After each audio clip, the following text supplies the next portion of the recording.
Yeah, I think some companies they even pay like fresh grad 5-6K easily. Then don't give increment for 10 years. Yeah, then they don't give increment for 3 years. And the problem is like it's very hard for the candidate to leave because their skill set it doesn't worth 6K. Their skill set 3K only. So when let's say we talk to this kind of candidate, right? Then they say, oh no, I'm currently earning 6K, but they only have like 1 year of experience. And they say, oh, next jump I want 20%, I want 30%. But cannot justify. Let's say your current salary is not even justifiable to your current skill set, right? Then they also know. Then sometimes they're willing. But the thing is like, not a lot of people want to take that pay cut. They're earning 6K already. Why would you want to go back to earn 4.5, right? Yeah, so that's why they're stuck. Also, that's why it's a strategy from the company, obviously. Interesting. Yeah, it's a retaining strategy. Very, very smart. Okay. Welcome back to Yamcha Sessions. Today we have... Do I address you as Jonathan or Nathan? I think just Jonathan. Okay. Yeah. So welcome myself as well on the podcast. And Pep as well on the podcast. A bit of context is Chok, you are the one that recommended these two guys. And if I'm not mistaken, maybe you guys want to elaborate on what you guys do for the listeners/viewers. Pep, you first? So technically we are from Randstad, Malaysia. So we operate in a from Netherlands, our holding company. Okay. So we have around 39 offices around the world. Okay. We have, I think, if not mistaken, should be around 20,000 plus employees. Yeah. Wow. Damn. Based in Netherlands, Yeah, it's original from Netherlands. Okay. But your office now is based in KL, lah. Yeah. Like over here, you guys were saying your office is in Mid Valley, Yeah, at the Gardens North Tower there. Oh shit. Okay. Right. What do you guys do? What does Randstad do? Because I know. Okay, correct me if I'm wrong, lah. Right? It's about hiring. Pep, since inside a bit, then you move your mic. Yeah, there you go. Okay, thank you. Blowjob away, bro. Yeah. It keeps getting lower by itself. Bro, that one is only you experience this shit. Tired already, ma. Long day, ma. Long day. But you guys do hiring, right? If I'm not mistaken. Yeah. I think in layman terms, basically, you gotta speak nearer a bit. Layman terms, I think another words that they don't use in this industry is headhunter. Okay. Yeah. Interesting. Basically, we just help, like, we collaborate with like companies and to kind of help talent, and then we connect with candidates as well. Okay. Yeah. So big corporations would come to you guys, and then you all would assist them with hiring talent, like I'm assuming. Yes. Yeah. I see. Oh shit! Yeah. It can be any companies lah, big, small, startups. Yeah. Could be MNCs or SMEs. Usually, how it works is the companies that work with our holding companies in Netherlands and they want to operate in Malaysia. So we will have that kind of account to work with as well. Oh, cool. Oh, interesting. So more of our roles is actually to consult our client. What's the Malaysia climate? What's the salary range like? What kind of candidates you can get? And then we will advise them. And then in some ways, we actually help them to create the org chart. Andrew is licking his lips at this type of shit. He fucking loves this type of shit. I mean, because we are from like the UK, right? Some companies come with the US background. So in Malaysia, in the US term, they call it vice president. Yeah. The UK way, we call it directors, assistant managers, and so on. So sometimes we need to help them to actually gauge what's the right job title to reach out to the market. Oh, okay. Because Malaysians won't understand like what job title is this. It's confusing, bro. Yes, it's confusing. Like different companies have different jargons. It's like when I was working in advertising, they said account exec, and then like in the beginning, I thought, I'm doing advertising. Why the fuck am I an accountant? You know what I mean? So like it's a very polarizing thing, right? They just say account, but actually account means you work with that account. Yeah, key account manager. Yeah. So it's like so many jargons, right? A lot of Malaysians wouldn't know. Especially when you finish SPM, you finish your diploma, all that. Where they teach you all this stuff thing? Just say client servicing. Yeah. Right? Yeah. Or you deal with customer, then people just carry on with their lives. How did you guys get into this business, man? I think for me, it's basically because I'm from Brunei, man. Holy shit, you're from Brunei. Yeah. That's dope, so I only moved here. I'm a Malaysian, grew up in Brunei, but I moved here in like 2018. You're a Malaysian, so you're born in Malaysia, but then you... Yeah, I'm born in Miri, Sarawak. Okay, but you grew up in... I grew up in my whole life in Brunei. So is it hardcore? Brunei is just like, you're just thinking about Ipoh, but there's no entertainment. People already don't have entertainment, bro. You might more boring. You might as off the beer, it's more boring. Oh wait, there's no alcohol in Brunei? Yeah, no alcohol. You can't buy cigarette. There's no alcohol on the only place you can go is just drink your teh peng. I guess I'm not going to Brunei, bro. Yeah. not a lot of people can survive. Like, there's nothing much to do there. But does that mean everybody there is fucking shredded because they go to the gym? Because nobody smokes and drinks? Everybody's just like fucking healthy as shit. Yeah, those abang sado lor. You can see you can see all those big size Malay guys, Malay dudes. Majority is Malay.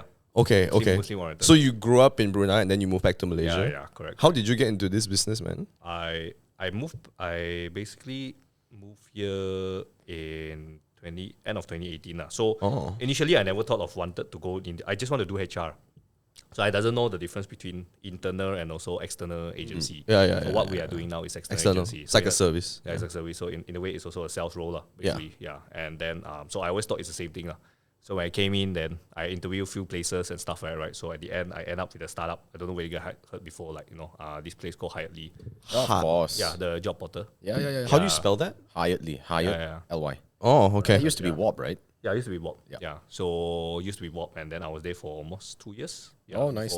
Yeah. Oh, fuck. Then pandemic 2020. Then I got headhunted to join Randstad Oh. in December 2020. Well, that's ironic. A headhunting agency headhunted you. I got headhunted away lah. Yeah, a that's bit how it ironic, works. Yes. Yeah. Pep, have you always been in this business or did you move from another industry? Or? No one graduated and said that I want to be a headhunter. That is true. Yeah. Oh, yeah. So everyone that come to be a headhunter have different backgrounds, and somehow you end up having this kind of opportunity. But for myself, studied finance in Monash, and my first job was actually trading. I was a trader. Oh, Yeah. damn. So I trade stocks and so on. And then the oil crash back in 2018, if I'm not mistaken. Yeah. And then someone recommended me to Randstad. So that's how I started. So you technically also sort of headhunted lah. Yeah. Yeah, all headhunters. Randstad specialty. So since then, you guys have both been at Randstad lah. Yeah. Since 2018. Oh, 4 years now. Yeah, 2018. 6. Yeah. Then I should be 20s. Oh, the oil crash was in 2014 or 15, like that, something like that. That was when 100 ringgit go all the way to 20 ringgit and so on. $20, yeah, per barrel. Now it went back up to 100 plus already, right? Yeah. Oh, fuck. So what do you two do in Randstad specifically? John specialized in IT. I myself I specialize in a construction and property recruitment. Wow. Yeah. Holy fuck. Okay. That's awfully specific. So you guys have Yes. you guys have different people specializing in different industries, I'm guessing. Yes, and I then we see. specialize by job titles as well. So that's how we can go in depth with the pool of candidates and service our clients faster and add more value to them. Because in every company, the amount of people they know in their industries are limited, right? And it's not their full-time job to keep looking for people. For sure. Yeah. And then, but for us, we our full-time job is to constantly looking for new candidates and looking for new clients, and then we match them based on job titles, and culture. How big is your company, bro? Like, I mean, locally, how many people in the office? How many do we have, John? I think we have, if it's sales teams only, I think maybe around 45. Damn, that's quite big though. That's just the sales team, because we have like back office, legal, marketing. I think altogether is like 70 plus in Malaysia itself. Damn, son. Yeah, I think so. So I'm assuming your sales team also, like you said, you are specializing in construction and property, right? I'm assuming the rest of the sales team also has their individual specific like specialties as well. Yep. Oh, shit. Yeah.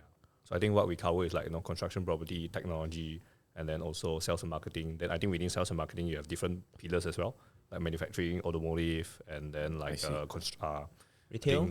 Retail as well, FMCG, digital. So each of them like speak to the same kind of candidates every single day. That means you guys must know a lot of people's different salaries, bro. Yeah.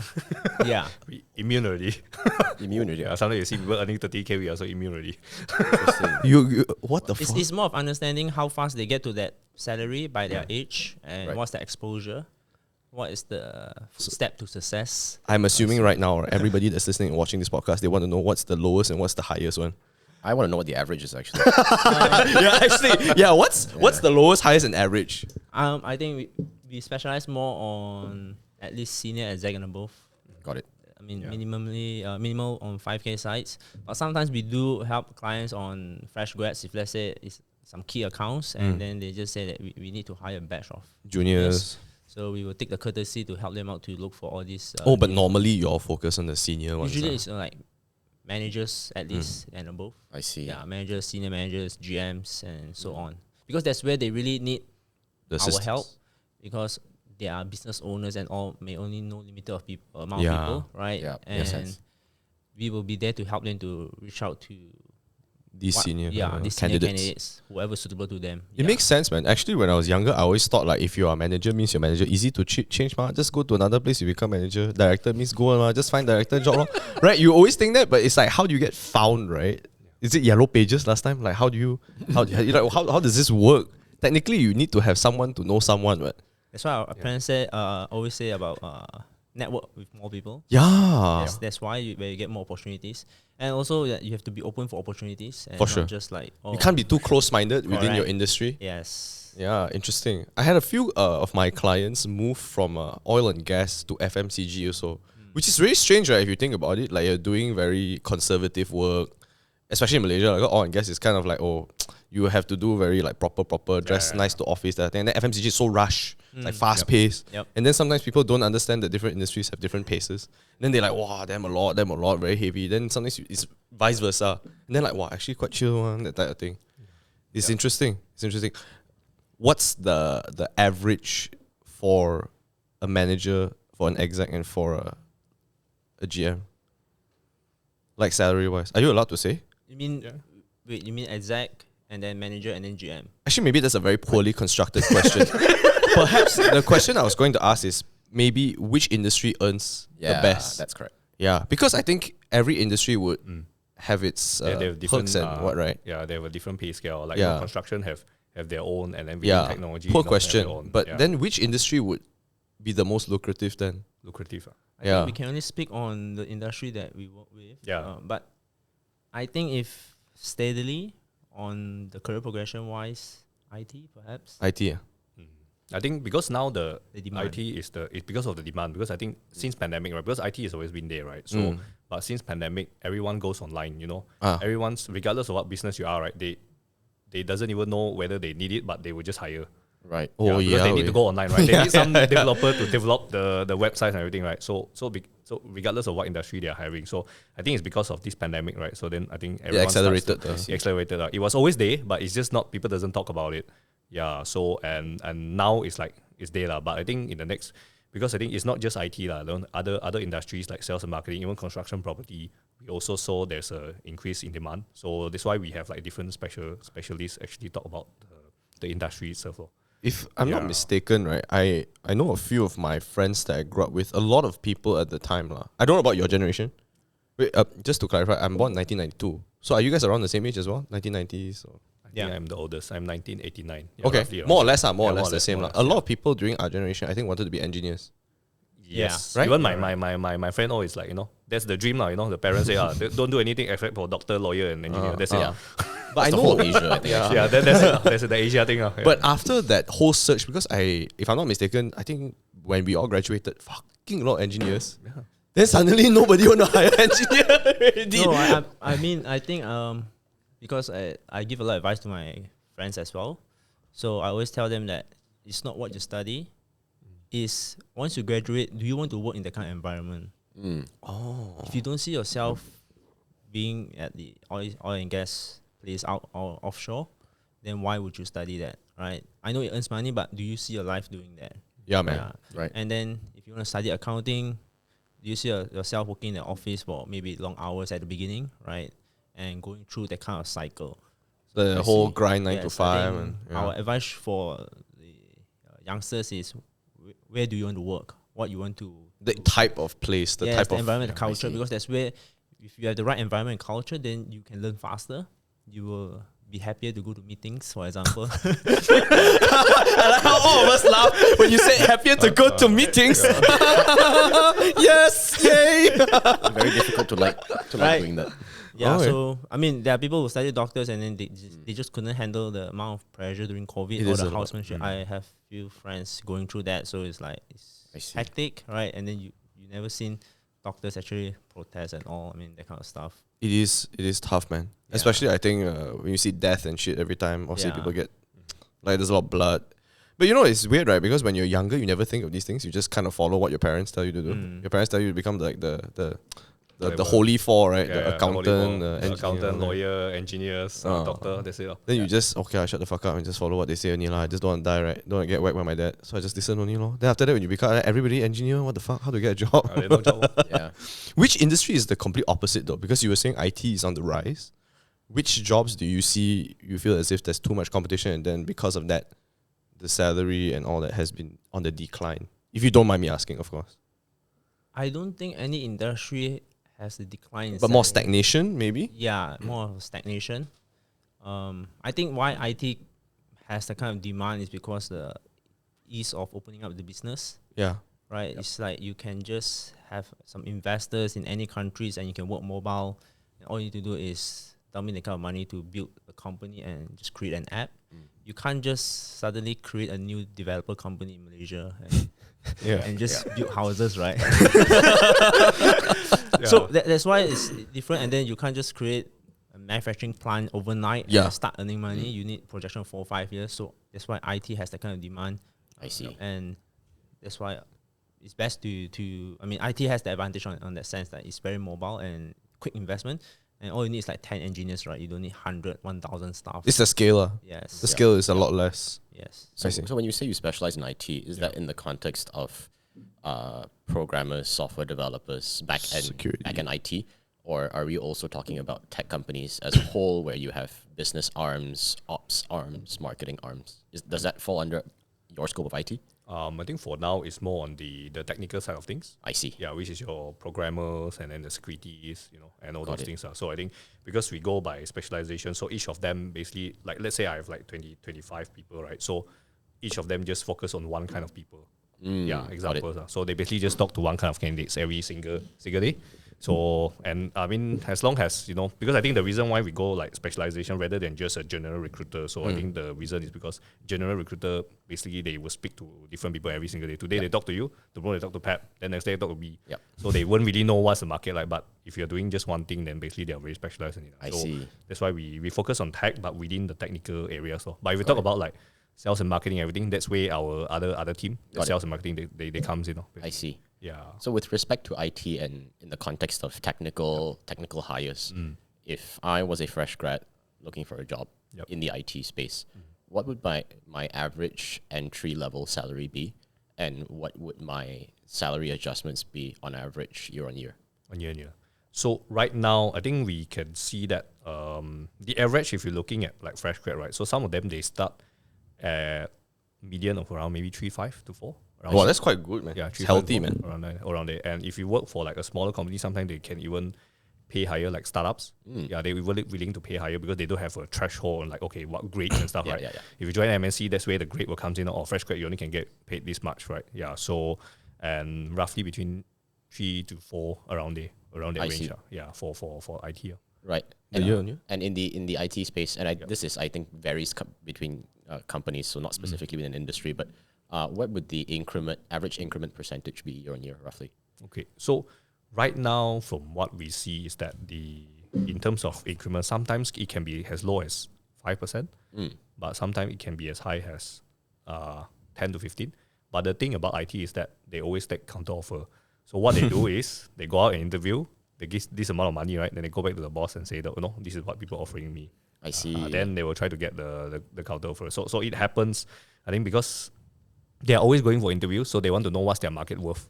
Which is, I think, the best practice. If Yeah. you ask me, I think a lot of people should do that more often. Yeah, because Right. I think a lot of Malaysians or Asians, they basically doesn't really want to open up their options. They feel like, I'm very happy here and stuff. Right? Yeah, But we all contentment. like, yeah, but like Pep always say, although basically we always encourage them to just talk to the hiring manager. It's not like they're gonna get an offer straight away, right? Yeah. Just have a chat with the market to basically put your name out there as well, like, Yeah, lor. just to understand, Yeah. Is this idea of getting counter offers more common in the IT sector relative to other sectors? For IT, yes, it's very common, and that's where we always have to educate the candidates before we send to interview, right? To tell them that potentially they will get counter offer, and what would they think, lah? Yeah, so then they will start to think on before they say, if I get counter offer, it's either I will stay or I already give up already. I don't like my boss, I don't like my team. Sure. I just want to Other leave. reasons. Regardless, you give me 1K, 2K, I also won't leave. Then you will know, okay, this one. But I think for other industry, Pep, your side there also quite common, right? If I'm not wrong, counter offer. I think taking counter offer is not entirely a very good thing, right? Because in the first step is if your boss has been very good to you and then you take a counter offer and all, it's more of like It's kind of like blackmail in a way, lah. he won't trust you maybe, or he don't see you as the next successor already because you're already one step out of it.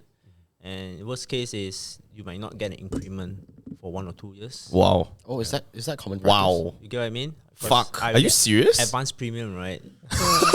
Is that common practice? Are you It's serious? not like a common practice. It's what this is how they may do it, right? Yeah. Or you may get lesser bonus compared to your peers Wow. in the next year. That sounds vindictive at this point, bro.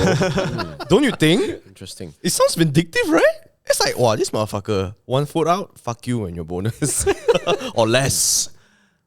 I actually have not heard of people accepting counter offers. Yeah, always they say, oh, then go lah. Not just that. I mean, I have seen people accepting counter offers, but I haven't seen people who have accepted and then gotten less bonus or less increment. Or normally you will see just consistent, they still Yeah. get the That's why, same. that's why it's very important to see what sort of companies you work with. If you work more on like international companies or MNCs, then it's more okay. So there's also versus a traditional business type, Understand. whatever it is, right? And then at the end is the HR manager and so on that plays a very important role in that. Yeah. I think it's I don't know whether it's just me lah, right? But when I look at smaller like SMEs, I feel as if they have this whole labor force is cheap, so why should I promote or why should I give increment to current staff? I think it's a recurring thing. I don't know whether it's just me lah. I've seen a lot of SMEs who are very similar, so that's why people make the jump, or they have the counter offer situation, or they go out and they look for market rate. Do you think it's a cultural thing where Malaysians are like that, or you think like worldwide also is like that? I think I can't really say like in terms of other country, but from what I know from our counterpart from Singapore, right? So I think it's roughly almost the same thing as well. Is it? Yeah, so it's almost the same thing. But it's just that I think in Malaysia it's just that most of the time that when I think it's quite common as well. I'm not sure about Thailand and Vietnam and everything because that one is totally different market lah. But I think when you talk about like generally Malaysian, Singaporean, it's roughly almost the same lah. It's strange because you know what I think Yeah. is that the hirers, right, always look at it as a very monetary thing. You know, when you hire someone, it's like, okay, I'm going to pay, let's say 5K for this manager, and this manager output XYZ, right? And if it's a bonus if he does like WXYZ, right, for example. But what they never think is, I think the employee also wants to have that whole, actually I don't want to chow one, I also want to stay here one. I also want to give more one, but you also have to meet me halfway. But then there's always like, oh, do I give more money so that he go higher? Or do this guy do more, then he get higher? And then there's this dance. It's a chicken and egg situation. Yeah, and then nobody wants to move, right? The company never wants to give a bit more to like incentivize them. Hey, you actually can go up one. Because I've had a couple of reviews in my past with 2 other companies. And it's not just me, when I speak to my other colleagues as well, they always have the same feedback. Oh, you can improve. Then your increment is justified. And maybe it's a symptom of our culture where that's why the culture question, right? Yeah, it's like correct. maybe the employee also is very passive. Or maybe that time when I was young lah, then all of us young also. Then we are, oh, is it? Yeah, maybe I also need to improve. Maybe I'm not good lah, maybe all the work I do also. They psycho you. Yeah, they psycho you lor. But actually, I think it's very rare, right? That the employer is like, actually, this is your roadmap. You should hit hard KPI. Then only you can do this. Or they go, okay, we guide you, but I give you this one first. There's no like middle way one, the negotiation. Don't you think? That hence my question. I was just explaining lah, right? Yeah. I think most importantly is as a employee, you need to understand your company business. Yeah, Does for sure. does the revenue or the company are they growing? Yeah, If the company is not growing, it's very hard to justify an increment as well, For sure. right? Yeah. Or else it's going to be like an inflation to the company as well. yeah lor. Right? Everybody If will adding go up. 5%, if everyone increase 5% per year, the business has to increase not 5% but 10-20% Correct. per year To make up for. to make up for that. Yep. And at the end of the day, as you say, SME, right? Does the owner really want to grow the business or they just want to maintain the business? Yeah, true. So if the company is not growing, how would you grow? Because you won't have added responsibilities, you don't have added tasks to actually get more pay, That's true. right? So that's where you need to see you want to work in an SME or on an MNC. Of course, people say learn a lot in SME because you handle a lot of stuff, but the kind of skill set might not be very Applicable in MNC. Yes, correct. Because in MNC you are more specialized in Task oriented Yes, with that correct. specific duty Yeah. lah. So And in your role, that's why I say you have to understand whether you are the frontliner or more on the support staff. So usually the frontliners who get the business and all, they are the one get the increment first. But the support staff, sometimes the owner will also give them increment just to maintain Status quo. Yes. Depends the company you're working with and where's the direction of the company. Are they looking to grow and so on? If they're not looking to grow, then So many factors. yes, that's why you have to actually look as your business as a whole. If the company is not growing, certainly you won't grow, and then you might want to look for another growing company if you like growth. If you want to be contented, That's fair. right? So you have to take the risk as well if you want the reward. Yeah, For sure. Wow. For sure. Just now you mentioned that the on the high side of from an increment perspective, 10-15% off a base of say 3.5. That's actually not that much, right? Yep. You went from 3.5 to It's not that much. 3.6, 3.7. Yeah, right? maybe four out a little bit. Yeah, 4 out a little bit. Around it. Do you feel the Malaysian market, especially for entry level positions, are underpaid? I think if you compare against a few years ago, right? Because although I don't really work in Malaysia when I graduated, right? So when I compare when I graduated, I work in Brunei and my friends work in Malaysia, right? Yeah, I feel it's very sad lah. Like back then it's still like back then I think their salary is maybe this one Pep can understand better. But from what I know lah, it's like maybe their fresh grad come out like 2.5, 2.8, somewhere around there. Sounds about right. Yeah, somewhere around there. And then like maybe like since then I'm working how many years? 8 years. Yeah, so 8 years later on, I don't really see a big jump in fresh grad. So maybe now they're earning like 3 and 3.5. And the reason why tech, Wow, are you serious? but the reason why tech is there is because if they really like the talent, then they have to splash the cash. Yeah, but if you talk about other industries, let's say accounting, the very more general or operations and stuff, right? So the competition is so tough. Everyone can do the job, but then the company basically they might put at 2.8 and 2.9. Yeah, so I think my point of view is I feel against the inflation is underpaid lah. Yeah, I see what happened 8 years ago and 8 years now. I don't see much changes. So yeah. It's tough, bro. Yeah. The majority of people out there. Yeah. My They got sister it, just bro. graduated. Same thing also. If you get to work here, then the best you can get 2.8, 2.9. That's why a lot of people want to do sales role. It's because they can get extra. Yeah. So How do you feel about a lot of Malaysians leaving to go to work in Singapore? um Because they feel as if like, why should I earn in ringgit, right? yes. You know, like the time people spend is always the same. 1 minute here and 1 minute in Singapore is exactly the same. Yep. But the $1 and the 1 ringgit is a very fucking different. 3 times. Yeah, bro. Yeah. Right. 3.1 times. So the question is, if that's the case, and if the market here is so poor, or if but the culture is the same, might as well just go to Singapore, right? There'll be like a mass exodus. But there's few things that if candidates really want to go Singapore, right? So I think the culture between Singapore and Malaysia is that Singaporeans are much more transactional. They hire you for one purpose and they ask you to do it. If you don't do it, they can chow. But Malaysians, they will nurture you. Even though you don't perform right, they will try to bring you out of the hole. yeah. So that's Is Malaysian it? culture. Yeah. So but Singaporeans is like they're very transactional. And I think it's the same thing. It's like how you see when we hire someone like from Bangladesh and India come here, right? That's how Malaysians will feel when they go over. Wow. Yeah. Depends on the jobs. Like for example, the jobs that we're doing, like as a recruitment consultant, right? So from what I know, my friend worked there, right? At the start when she fresh grad, right? So they don't really treat them like it's a job that people doesn't want to do, from what I know. Sounds like slavery, bro. Yeah, but in here it's like it's a very nice job. But I think it's from there. Depends on which company, because there's like 4,000 different recruitment agencies over there, right? And but it's just the culture of and also I think in terms of living expenses, I guess if you budget you can get a hawker store, all those things. But I think those also increase in price already. No longer like three Sing dollars. I think maybe now four Sing dollars, if I'm not wrong. And but I think rental as well.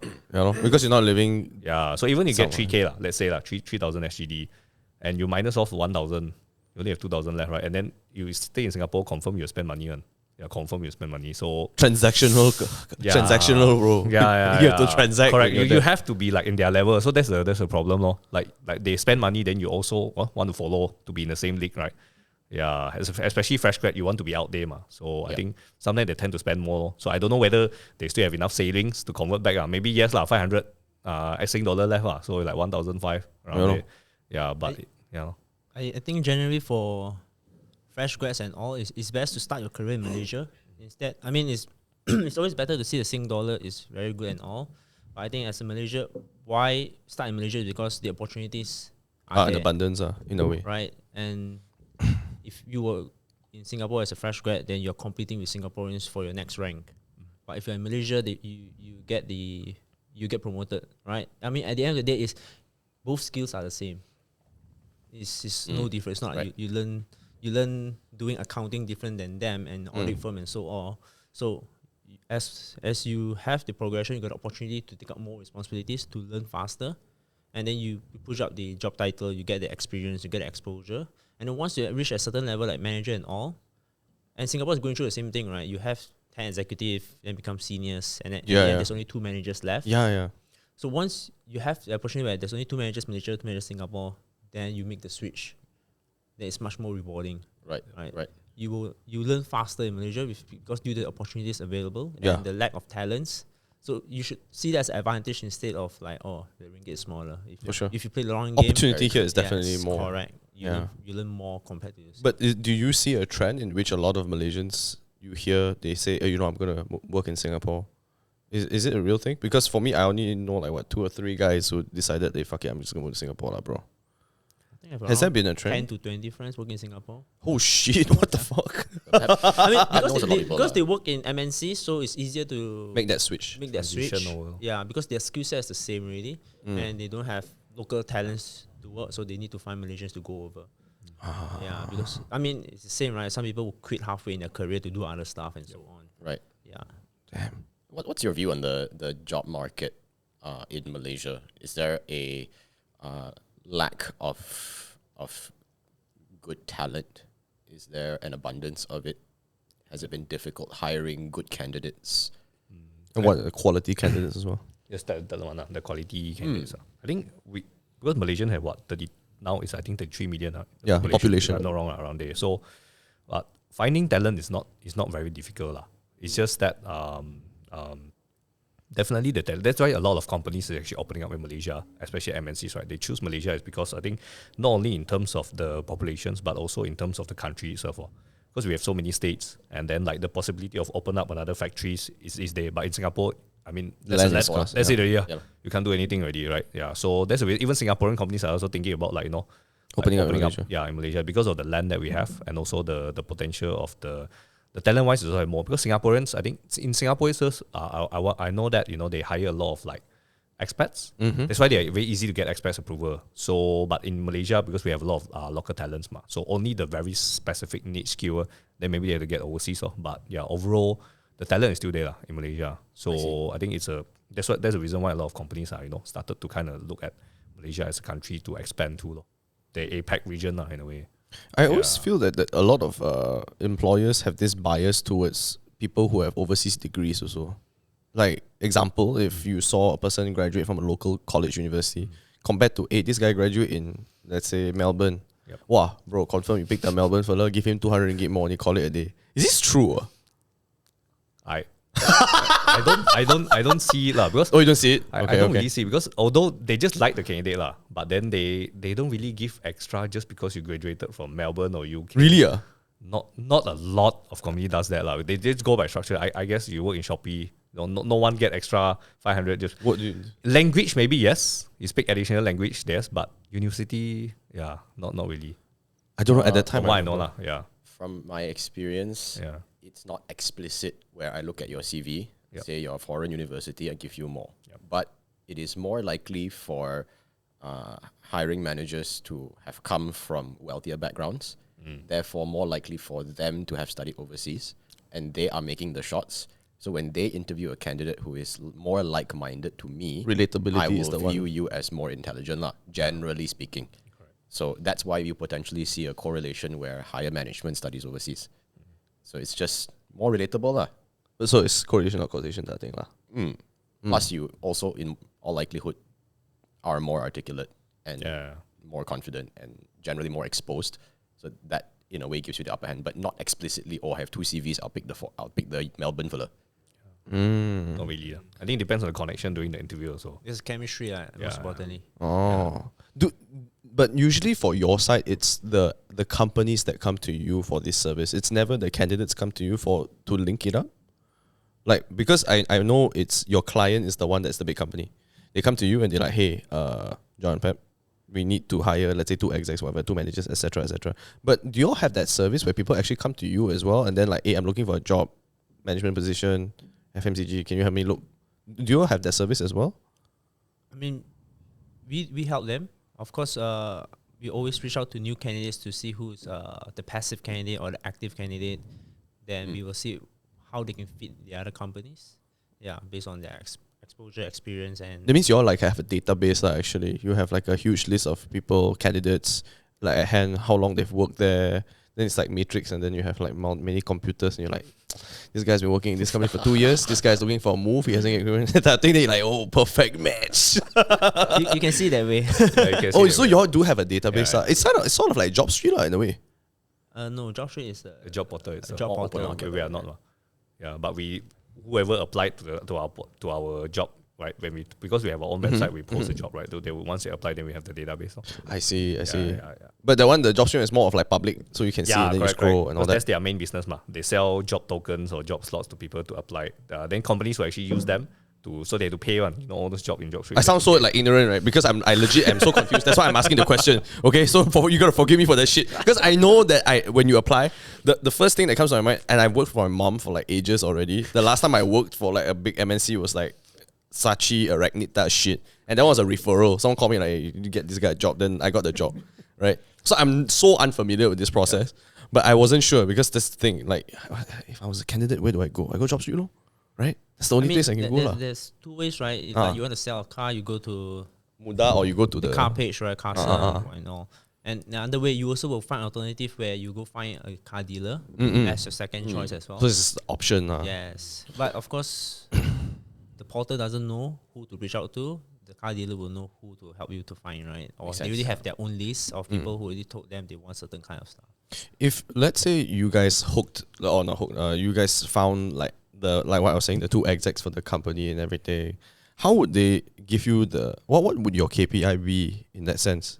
Like, if example the candidate didn't perform on certain things, how would they communicate that with you, and what would the solution be?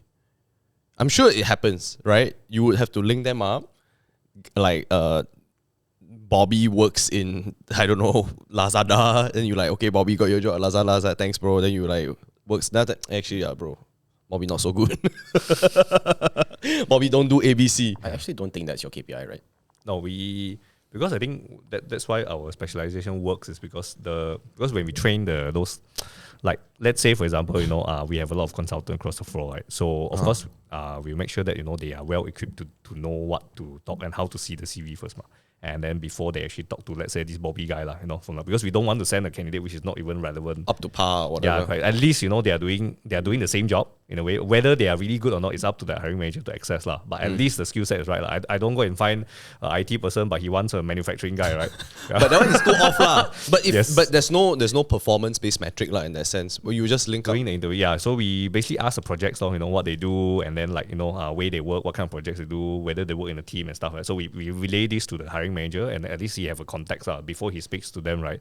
So at least he or she knows okay, so I have a rough idea. My headhunter told me this, yeah. So something like that. Yeah. So from Randstad's perspective, and you can correct me if I'm wrong, but my understanding of your business model, how Randstad makes money out of this is you hire Bobby, right, from Lazada to another company. Yep. You take either a percentage or a number of months off of this guy's salary paid for by this other company. What the fuck? Right? You take months off his salary. Percentage of their annual salary, their 1 year salary. Yeah.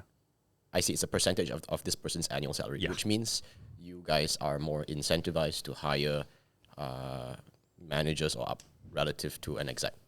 In a way, if you pick for the highest salary one, and then but if you go by headcount, it's also possible. Let's say mass volume. So it's either you go by quantity or you go by Quality. senior roles. So it depends how senior the consultant is as well. Understand. Yeah, so different games. Are you allowed to disclose what that percentage is? And I'm sure it varies. It's not so easy. It's like one flat number, right? Correct. But on average, what would that percentage be? And okay, so like that's the first question. You can answer me if you don't want to answer me, right? Yep. But the other question is also, if I was the company who's receiving this candidate, then I'm supposed to fork out X amount of percentage to you guys, right? Yep. Will I then try and make sure I hire this guy as cheaply as possible? Yeah. I think every year, every business has their own budget. So Oh, okay. Right? You will have maybe 100K for marketing for next year, right? If you use up 100K, then next year we use 120K, and then what's the return, right? For hiring as well, they have a budget like, okay, next year we want to increase 10 headcount, and average salary of 5K. So how much does it cost per year, including EPF, SOXO, rental, and Etc. etc. Additional costs. So they will have a budget on that, right? Then they also have the expenses side where how do I get these people? Yeah. So they companies do have the kind of budget to actually spend on these kind of services to actually find in the right candidate. Yeah. Also, they will use from that budget, depending. Yes. Every year, I mean, every company should have certain budgets that they will have to utilize yearly. Yeah. For Andrew's question earlier, based on the percentage for for specific industries, not a flat number type of thing, do you see as if IT would have that higher percentage because they have a higher budget across all your different clients that you have? Do you feel as if IT is the highest right now? Depends the scarcity of the role. The role. How niche is it that requires more attention? Yeah. Then obviously it comes with higher rate on that. I see. Yes. Because it's so specialized, right? Yes. Oh. But right now, do you feel as if that industry across all other industries would be the most for now? As in? The cut lah. I mean, if like what Andrew was saying, right? If you take a percent out of that guy's annual salary, do you feel as if across all industries, do you think IT is the highest right now? I think it's almost similar. Oh, is it across all lah? Because we charge a standard rate one, so regardless of yeah. So and I think it only happens if the client want to negotiate. Let's say they have a certain budget, like what Pat mentioned, right? So and then say, I only can spend this amount of time. Then this amount of money, then we have to think, okay, so either we want to go ahead, then we negotiate, or we feel like it's not worth doing it lah. So and so it depends, obviously. But because the rate is standard, regardless whether you're IT, sales, and marketing, we'll charge the same standard rate. Yeah, yeah. So not necessarily industry, yeah. It can. I think it's more on the role, whether it's niche or like yeah. So those are the more important things, basically. Do you think salaries should be discussed in Malaysia across all?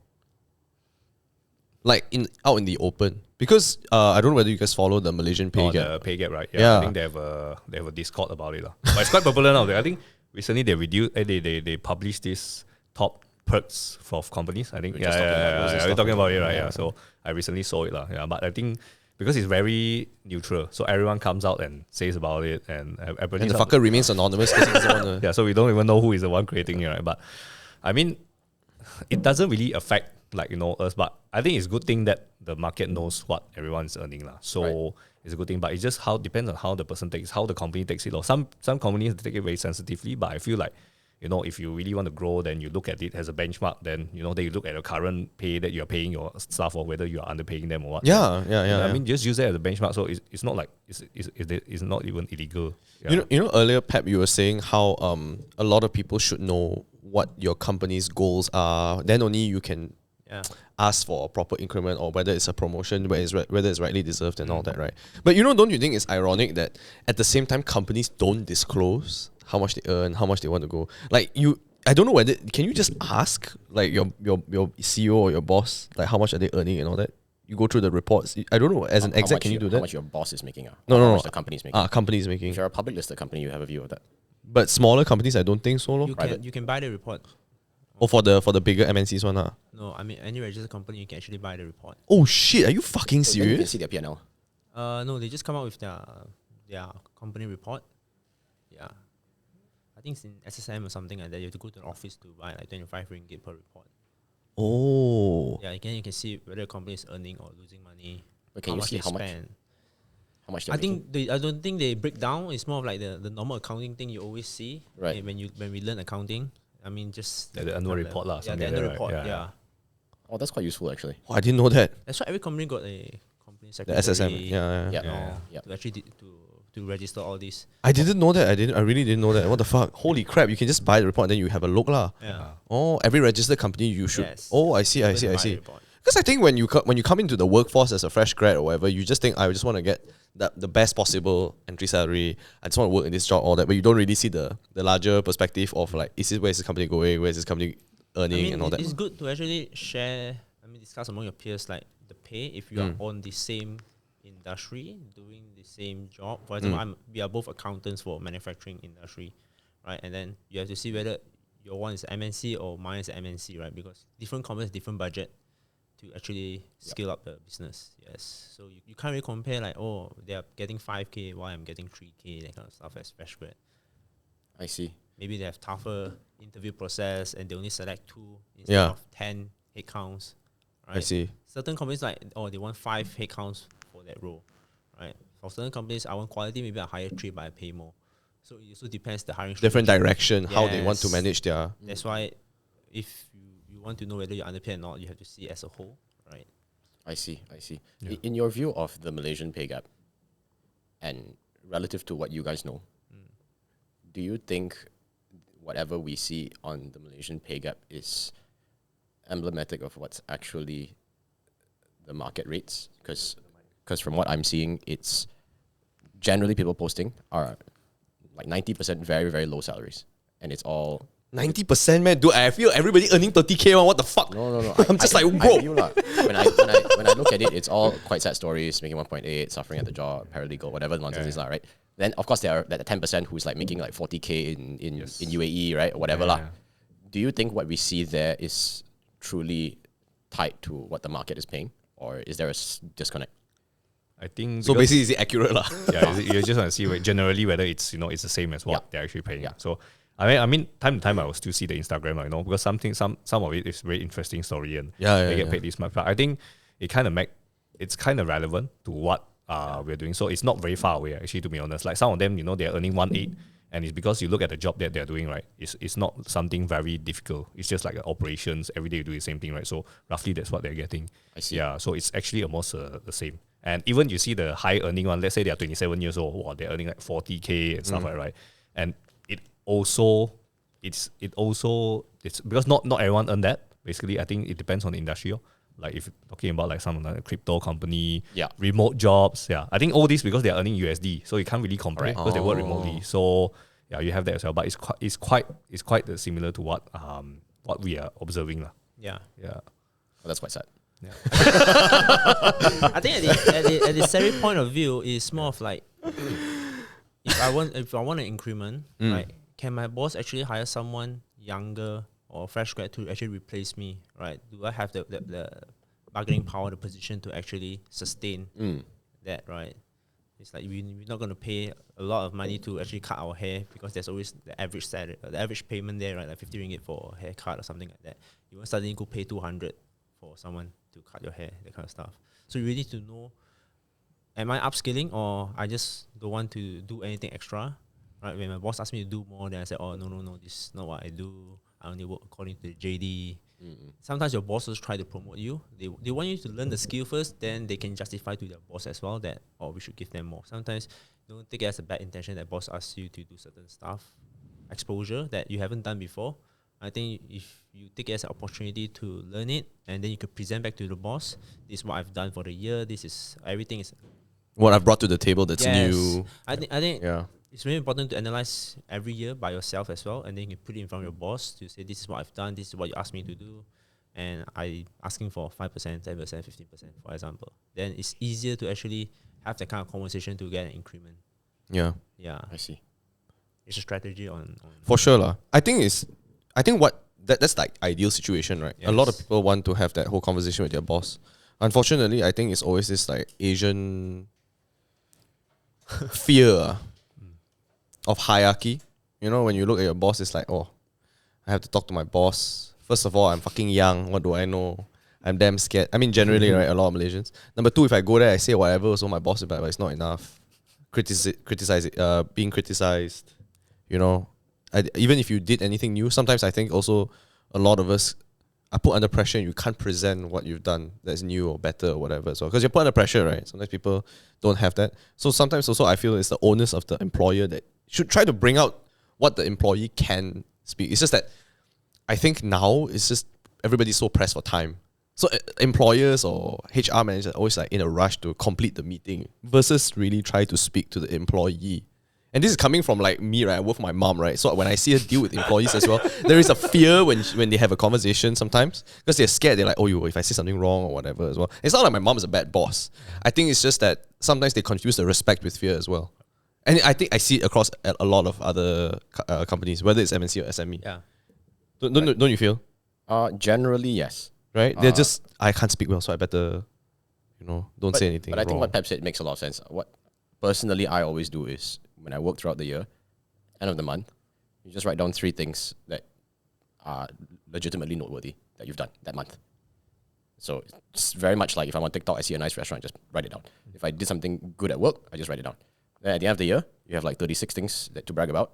Then you just right? Then you just go up to your boss and you say, hey, look, these are the 36 things. You don't show 36 lah, right? My God, you just show 4 lah or something, right? You show 4, and this is what I've done. I think I did a really good job. Please pay me more effectively, but put it in a nicer way lah. Yeah. So if you do that, it's a very systematic way of getting and your it's also points the right across. thing to do. Yes. Right? You've done well, you should be compensated as such. And there are no sort of social consequences of going the counter offer route. Yeah, that one, there are obviously social consequences and you have to bear that cost, right? The more proper way is you list it down and you talk to your boss and it's fair. Do you see a lot of people jumping as well because of this? Because they rather not have that conversation? I think right now, for most of them are more mature in a way. In terms, I think the newer generations. I think the older generations is the one, my parents' time or my sister's time, right? Those are the one that they will just work, and then sometimes they might be afraid like, oh, it's okay, my boss just pay me every month. Sometimes I get bonus, sometimes I don't. So I'm okay. I'm okay. So I think like my sister generation, maybe like those like 40s and stuff, right? They will do because it's a different generation. So but nowadays the younger generation, they will fight for it. They say, okay, this year I do this, you ask me to do this, I already do. So but they will do it in a nice way lah, in a way. They're not so aggro, bro. What the fuck? Yeah, I do already. Give me. No need, just show the list. You know what to do. I think I do already. Take already check. But I think nowadays like the younger generations, they know they are more. Because it's much more open right now. Even though like we are MNCs and stuff, right? Or even SME, right? I think the people nowadays, the younger generations, they are much more open, and that's why the people who are basically the boss or their manager they have to adapt to this kind of they have to adapt because they don't used to it. Like in their days, it's like, oh, I don't fight for increment, I just follow only. But why nowadays youngster all fight one? How? Yeah, so they don't know how to manage. So that's a problem as well. Yeah, that's a problem. So it's like it's okay, just work 5 years. I also work 5 years, you see. Yeah, so that's a problem. But now I think the managers will start to learn, okay, how the young people think. Okay, we need to adapt to them already. It's no longer about just us, but it's actually about the next generation. Because these youngest people, they basically know how to fight for themselves. If you say you don't want, then I go other place lah. If they're really talented, they don't even care. It's like, I already do what you say, but you're not paying me, and I no choice lah. I have to look out lor. Yeah, so it's a generation thing. Things changes. Did a lot of people resign during COVID? Or at least after the lockdowns and everything? I think it's not really resign, but because some they prefer to stay because of the safety. Oh, is it? I think some of them just lost job. Yeah, no choice. And then but I think the first year itself, they don't really change up from my perception. They don't really change in the first year. But once the pandemic, they feel like, it's day to stay. Then that's where their mindset changed. They say, it's okay lah, it's just normal already. Then I'll just move. And I think the first year itself, first year they were a bit more. They're not sure because they say, if I go other company, I don't know whether financially they're okay. I don't want to go there, then mess up, right? So they say, okay, my company seems okay, paying me, not much drama. Security is better. Yeah, security there. I just stay first for 1 year and stuff. Yeah. I mean, at the end of the day, it's the risk and reward, right? It's not like if I'm earning 10K, my next chance is going to be 20K. Yeah, man. And if I'm going to move during tough times, the company may promise me a lot of stuff, but I still need to go through probation. Oh yeah, that moment of insecurity. You don't know whether you get Is it confirmed. worth to get 2-3K more extra and have 6 months insecurity? Then I might lose out another 6 months salary if I didn't pass the probation. So I never actually really thought of how scary that shit is. Yeah. That whole like, will you be Probation confirmed? thing, Yeah, the probation. I never did because I'm like, I confirm lah. What the fuck? I should do my shit. But then right, I know a lot of people when they do go through that, when you're alone at night or when you have a conversation with bro, actually I still have probation. The way they say it, like, chill, I should confirm one. You're drinking beer, like, I should confirm one. Then actually, you think about it, bro, actually, how you know though? A lot of things can change, right? Financial situations could change, and they're like, actually, we cannot make you a permanent hire, that type of thing. Yeah. Right? Last in, first out. Oh, yeah, man. Now they do practice last in, first out. Last time it's like first in. Is it first in, first out? But now it's common, it's last in, first out. Yeah. So they go with loyalty first. Those who stay there, they will just let them stay first. But the younger one, just join or anyone Time new to in place. Gotta let go. Yeah, even 3 months, do you feel like the interview, when you did the interview compared to 3 months later, the company is not doing well, you won't know one. Like when you interview, company seems okay, they tell me all the projects and everything, seems like then suddenly you join 2 months, like, macam not right lah, this one like the project's not coming in and stuff like that. Oh, then their probation then the easiest is to let them go first Yeah, so this kind of things it happens I think as a employer, most importantly is, do you want to retain the staff? Because if the staff have certain value or bring certain Things to the table. revenue generation, is it worth to lose someone in the position for 3 months or 6 months?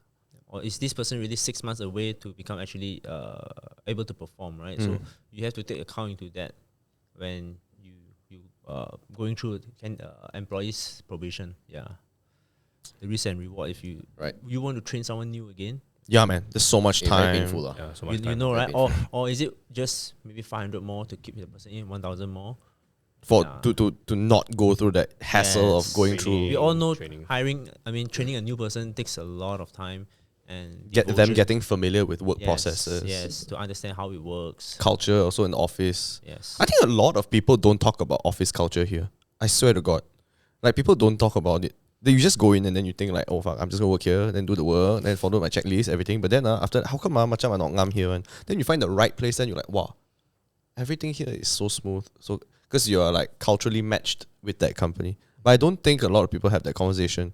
But when companies work with you to find hires, do they actually speak about work culture or do they like fluff it up? Like, oh, we practice a very like a even work-life balance type of shit. We got a pool table over PR here. answer, Neil. Do they sell that to you all? Like a culture thing? It's a tough question. It's a tough question. That's why this culture thing is it's just a word only. Like last time, how they think like 3-4 years back, right? When they talk about culture, right? They say pool table, Yeah. PS4.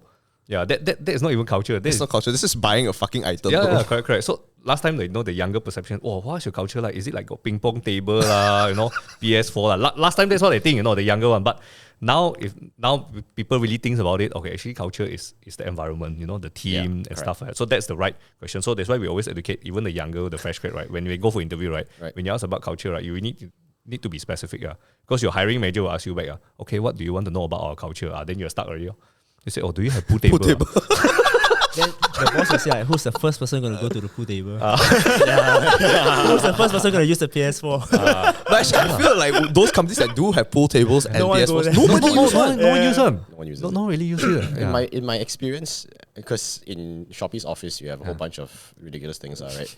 My view is a lot of like entry level folks, younger people will have their fun there, and maybe that does draw them in. Shit, if it works, I guess it works, right?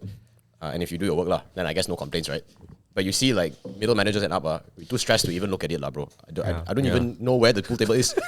It's somewhere, I guess. 3 years later, oh, we have a 2 pool table. is it? Has there ever been a very heavy conversation on work-life balance since post-pandemic? Like people always ask, I want to be able to call it, like I want to draw a line. 6 p.m. means no work. Has there been requests like that? I mean since post-pandemic because obviously before that we're all robots, right? We all fucking work until like 2 a.m. Yeah, normal at 2 a.m. I send you email, why never reply? Hey, it's 3 a.m. bro, where's the email? Depends your work, right? Your type of work, right? So I think nowadays most candidates ask about work-life balance for their next jump, Yeah. because the salary doesn't really justify the amount of Work. extra time you spend, and depends what's their age. They do have a family and all. Mm. Yeah, I mean that's always been important factor for the candidates as well. What we used to do also, we will actually look at their address and Google Map to the client's office. Oh. See how far is it? Yeah, Very smart. I mean that is important. That's a because fucking big factor, bro. in Malaysia we all stuck in traffic jams Yeah, bro. at least 1 hour a day. I think there was a stat that just came out where Malaysians spend on average like 24 hours, 24 I think, on the hours, road, right? yeah, Yes. in traffic. A month?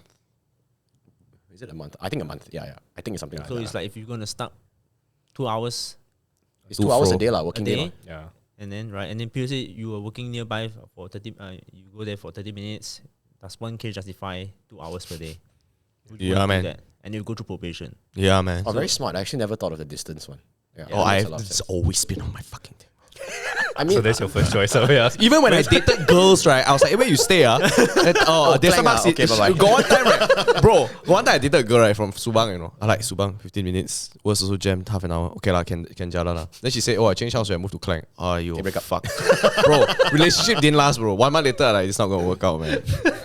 It's the time. For me, time is so important. That's why when I dated, I need to know all these things also. Like because my first office, fucking went Pusat Badan Damansara. And I live like a good 40 minutes away from Pusat Badan. And you know PBD, right? At that time, I think they were constructing LRT and all that shit. Wow, the jam was so fucking bad. Like 1 hour a day to 1 hour a day back, bro. And even sometimes at 3 a.m. they were doing construction, so everything is jammed. So even at 3 a.m. you jam 1 hour. Then you're like, bro, I'm so fucking tired already, right? Then I changed my job. My second job was at Mid Valley. Then like what, half an hour? Oh, fucking shock. Right? Less than half an hour if like, because my boss was like, can come in at 10 a.m. Don't worry, skip the jam. So it's like these rules, right? Where he shifted around. It made life a lot easier. The first day he told me come in at 10:30. Please don't come early. He's trying to test me. I would think that was so long. Yeah, he's trying to test me, fucker, this guy. So I come in 7:45, bro. Then the office fucking shutter closed, you know. I'm like, bro, why lah? Then after that, luckily got one woman come in at 8:45. She said I got meeting at 9:30 with client TU. Then she said, who are you? I'm like, oh, it's my first day here. Why you come at fucking 7:45? I waited 1 hour in front of the shutters. I also didn't know. Then he's like, why you come in? I told you come at 10:30, right? Yeah, I feel like a lot of companies don't have that flexibility thing. I don't know whether is it true. Do a lot of have a lot of companies practiced that flexibility since COVID? I think it depends on the industry again. So some like manufacturing, right? You can't have that lah. Yeah, Must be sharp. And then if frontliner as well, let's say you're work in the bank, right? You can't have that, right? You have to be there like before 8 to open up the counter. But if let's say more flexible work, then companies start to shift. So I think it depends. Depends on the industry itself. Yeah. But have they become more since post-COVID? It's more common lah. Yeah. For companies that can have the capacity to do it, and most of them they will practice that. I think as long you perform, you always have the flexibility from your boss, right? Yeah, that's true. Or if you've been there for like 5 years, then your boss cannot let you go. Your boss knows how you work, ma. Or if you do well in your job, right? Yes, then it's a bias. You will always have the kind of flexibility, from your boss. And it's I think in this context, right, this bias is justified. Because fundamentally, I don't really care if you work 1 hour or 15 hours, as long as you get the job done. The output is there, right? Yeah. Then it's fair enough. Yeah. Because I know how you work, ma. Basically, I work with you 3-4 years already, right? And then I trust you, obviously. Yeah. So I think it's more on trust. I think if I'm not mistaken, in 2017, right? I think you can correct me if I'm wrong. Bangkok actually implemented this whole like banks open at 8 a.m., normal jobs open 9 a.m. marketing opens 10 a.m. So they shift everything, right? Very smart. So that all the commuting systems and the traffic is alleviated. But for some reason, it's been fucking like 5 years and still Malaysia doesn't implement that fucking bullshit. Right? The lorry stuff can enter KL. Sorry, say again? Yeah. We have the the KL thing. Yeah, no heavy vehicle. Lan Xiao, you fucking see Klang Road. I mean, fuck that. You have to give credit that conceptually it makes sense, but Malaysians lah, right? Yeah. But the rules are guidance only. Everyone buy car, right? Yeah, lor. Yeah, you can't stop, right? Everyone likes to drive. So it's so fucking bad. I swear to fucking. Recently, I think the traffic, even on the weekends, feels like it's a weekday. I think now it's getting worse. It's quite bad. The traffic is quite bad. Yeah, man. Dude, that day, I think earlier, right, I was like driving, I went to Mamak. Then I like, maybe I don't have Mamak, go McD. Bro, Mamak to McD is like, Ajima to McD is like, for per point, 5 minutes maybe. Bro, it took me 20 minutes, bro. Huh? Yeah. You wasted 30 minutes of your life. Yeah. Do you all live around the area as well? Like Sripi, Bujalil? Tamalesa here. Oh, okay, cool. Yeah. It's because those wankers got a fucking yellow box there. I don't know why lah. They're so damn desperate. They nicely in the middle of the yellow box. Not even on the side. Side I forgive lah, right? In Malaysians, we chill a bit.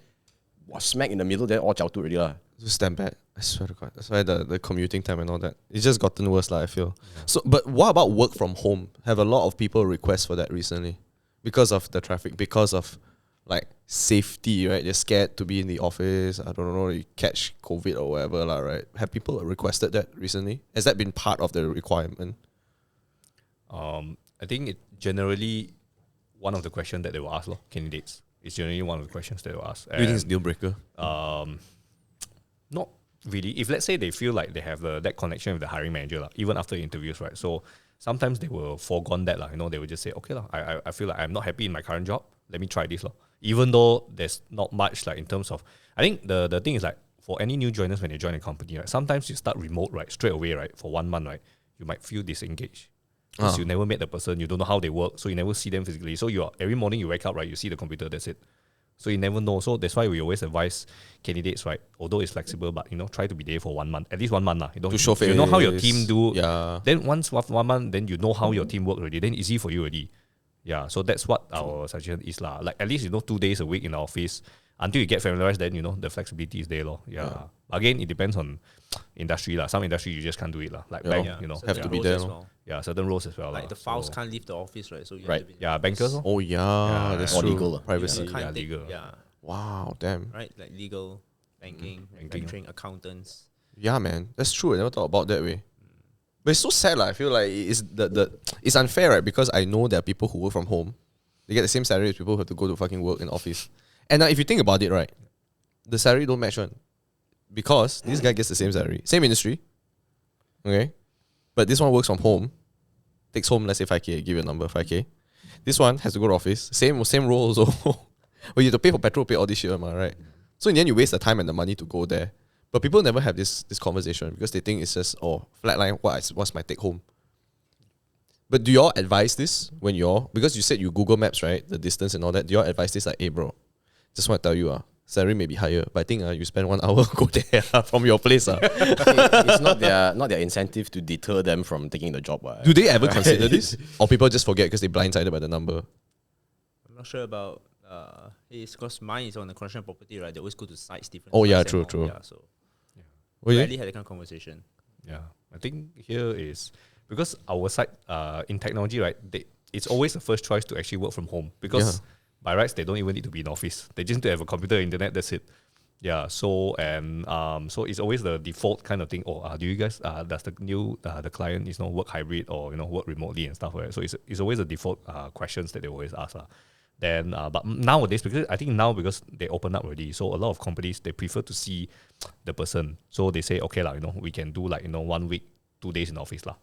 Yeah, and then after that, the 3 days you can work from home and stuff. So it's quite flexible. But again, if the industry is very like strict, like banking, right? Even though you're hiring technical people in the bank, right? You have to be in office one. Yeah, it's just a culture. Sometimes it's just a culture. Actually, whether got reason behind it or not, actually there's no reason. It's just that that's how it works. So we just continue. I was just talking to my girlfriend about this. You know how, right? Like let's just go back in time 10 years ago.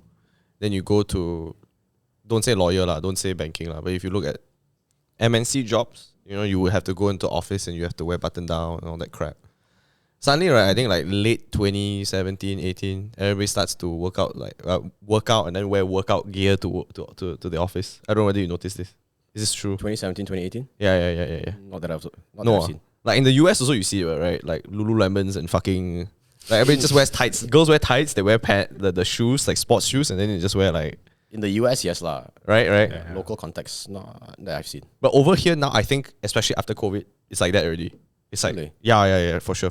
You see them wear I mean, not like I said, you cannot consider the lawyer, the banking, all that, not the ultra strict one. But I was asking her, when the fuck did we ever, make this rule that we have to wear this way? When did we ever fucking... Since the dawn of time, probably. Yeah. So you're telling me fucking in the beginning when law was created, they're like, wait, guys better dress up for this role. I don't know when it began, but your legacy, old it's so strange. Traditional businesses. It's so strange. Everyone has a proper attire. I mean, are you okay with a doctor wearing a hoodie and then... Hey bro, I asked you another question. If you know that doctor is, ask you another question. If that doctor wears a hoodie, right, but 100% completion surgery, right, perfection, the guy walks out, cure cancer also, would you do it? Open me up, boy. Fuck me up, bro. You carve my dick to cure me from cancer, I'll do it. That's my answer lah, because I'm a performance metric person, right? Yeah. If the guy dresses like a doctor, look damn nice, but you're like, hey bro, this guy 25% completion rate, you trust him? No, but the thing is, right, I think innately humans are judgmental creatures. The first impression does make an impact, right? Whether you like it or not. Yeah, right? I guess. If you don't go to a wedding dressed like a hobo lah, right? Then people judge you, ma. Correct. So it's just Except that if you're Kanye. Sure, right? But then there's Unless you're really some only one celebrity, candidate. then no one will judge you. Yeah. Right. So because of that innate nature of humans judging others based on appearance, and we're visual animals, that's just what it is. Yeah. It'd be like that. Yeah, I think it's the same in any other countries as well. Yeah, the first thing that you're gonna see is how you dress. Let's say you want to hire someone, right? Let's say the guy come in wearing a short slipper. Then your first question, this one person can or not? This one. True. Sure, no. I wearing can't judge them deep down. Yeah, that's the first thing. But when they sit down, then who knows? You really have a deep conversation. You feel like, This this guy's guy. not bad. Yeah, but that's always the first perception. You see how they dress first. Then after that, you talk to them. Then you go dating also same, right? If the person will You're asking the wrong guy, bro. You're asking the wrong guy. The first day I went out with my girlfriend, and we're together 6 years, I also wear slipper, short pants, Nike one.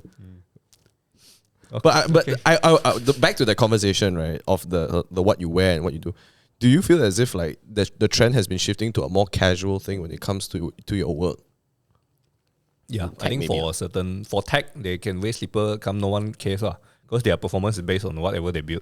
Yeah, I think it's quite common. Compared to last time, tech, they still had to wear formal. Yeah. Back in the days, they really had to wear formal. Tech and finance, you always call the senior person Mr. Lee, Mr. Tan.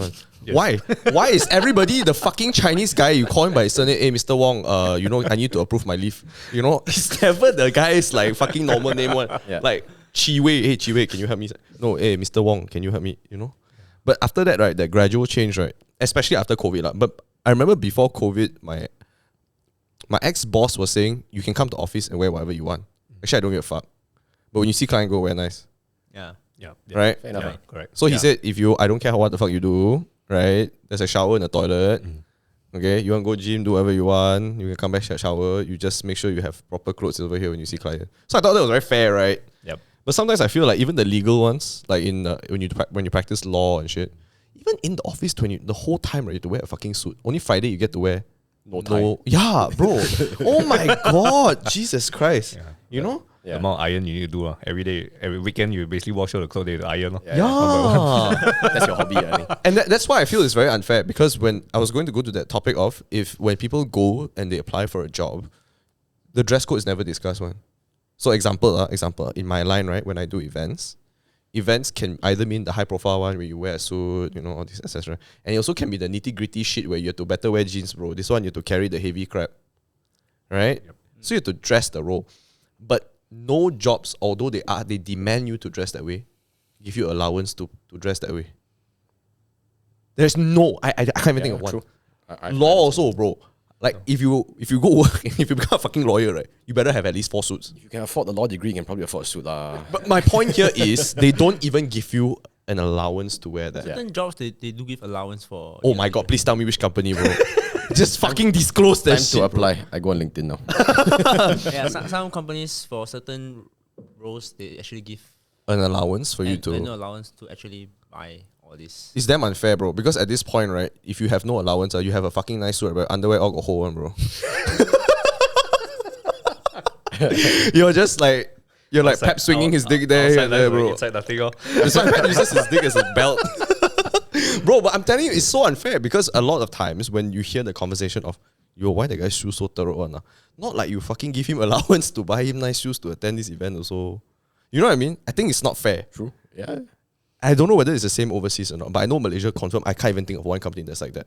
They don't even give you money to buy Uniqlo pants, lah. Okay, let's put it this way. More or less a suit.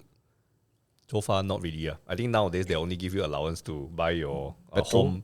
your home. Let's say you work from home thing. Home desk setup. Yeah, home desk setup. They give you like few hundred. And What the stuff fuck like is that? Yeah. Because some companies give you perks like that. Work from home benefits.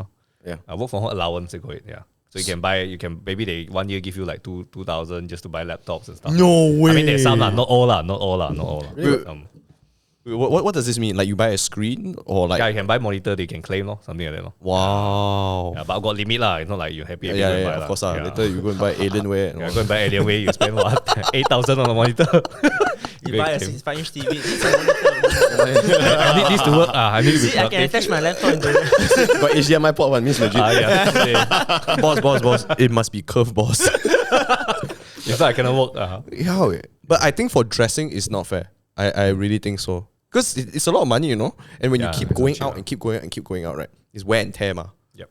right? And you sweat in that shit. The next day also you have to wear a different one. Every year you're investing new suits. and Yeah, stuff. bro. It's damn unfair, I feel. So when I see that, it's just... But do you know any companies that actually give the allowance for clothes? You can say which company? No. You don't know? I can't tell you. I can't tell you, but I don't know that kind of roles. Like, I mean, sometimes like What industry, if you don't mind me asking? maybe like PA, Mm, the boss PA, only PA, yeah. because the one has to always help them to reach out to different clients and all to get things done also. So Right. get an allowance to actually do that. Right. That's so unfair, bro. Are you allowed to? Is it like in general you're not allowed to name company names? Is that the general Yeah.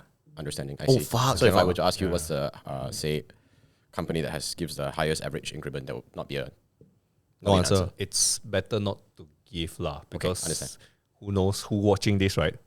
We are okay lah, but who knows watching this? Hey, when did we give this amount? No, like just like doctors let's say- don't disclose their patient name. Yeah, I see. Okay, Can see understand. yeah. Can tell you generally But you said industry, but yeah. average increment.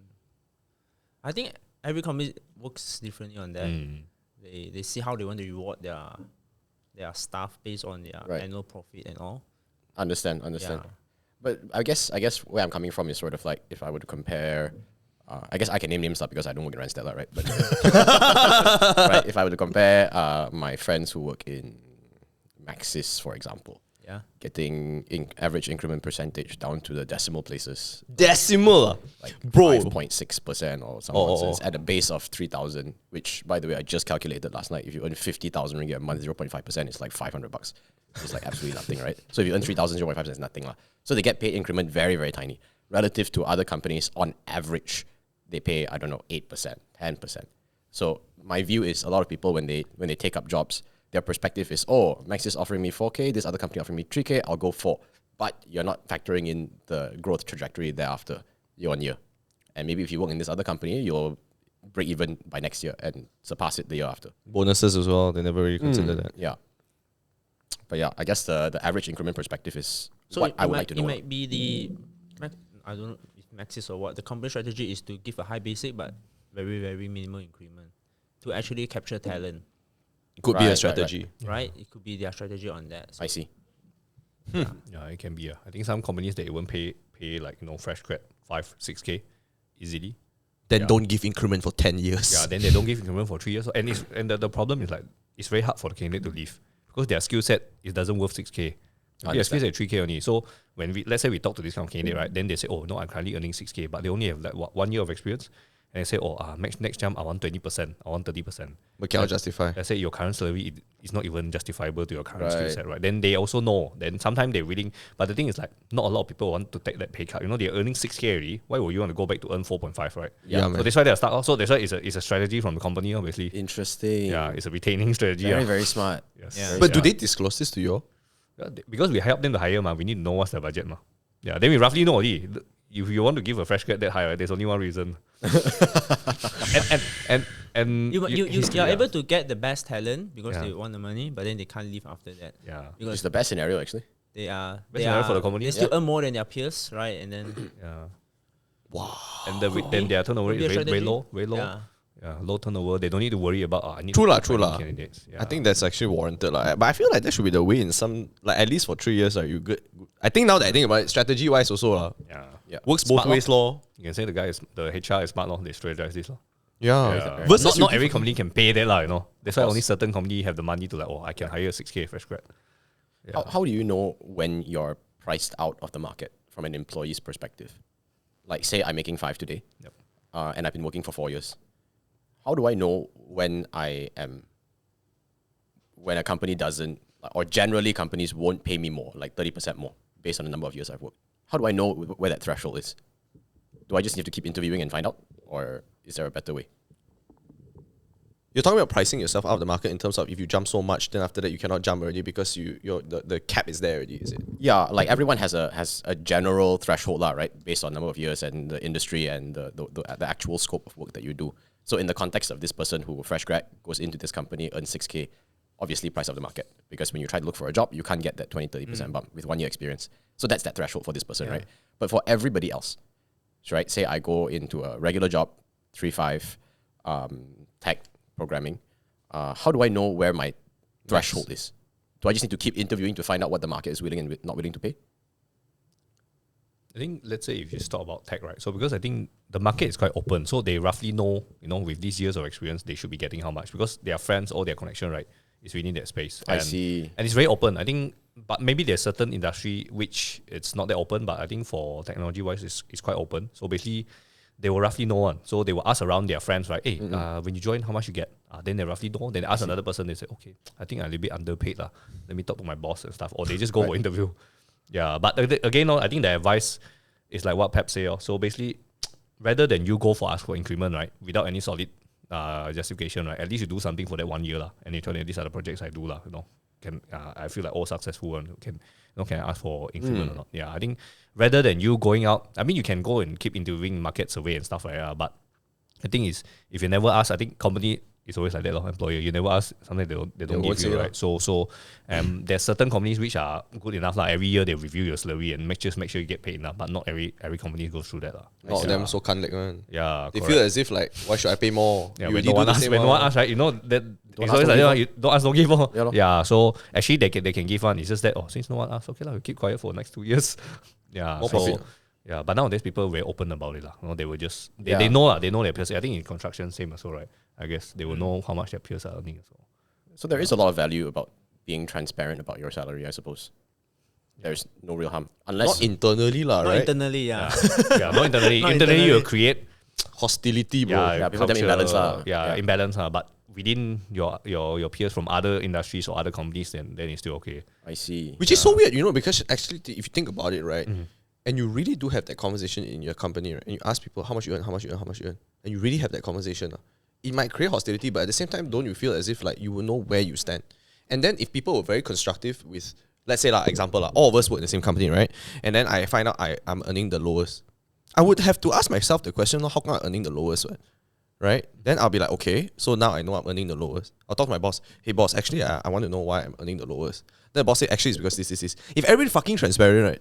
Then I say, okay, so if I'm earning the lowest, what can I do to earn at least average? Or earn the same? Or earn more? So you give me the KPI based on this, then I will go there. Yeah. Or you say, hey bro, actually, right, you're worth it one. But your negotiation skills are fucking bullshit. So at the interview that time, you never really ask. So I gave you this amount. Oh, is it? Can I change? Can change, but we give you this timeline. Or if you do this. Yeah. If only life was so nice, right? You have that easy conversation. Yeah. But everybody's all playing secrets and they're like, hey, I heard this guy get promotion. I saw on fucking LinkedIn. Now he's a director, motherfucker, This guy don't do jack also. I see him play YouTube, watch YouTube only whole fucking day.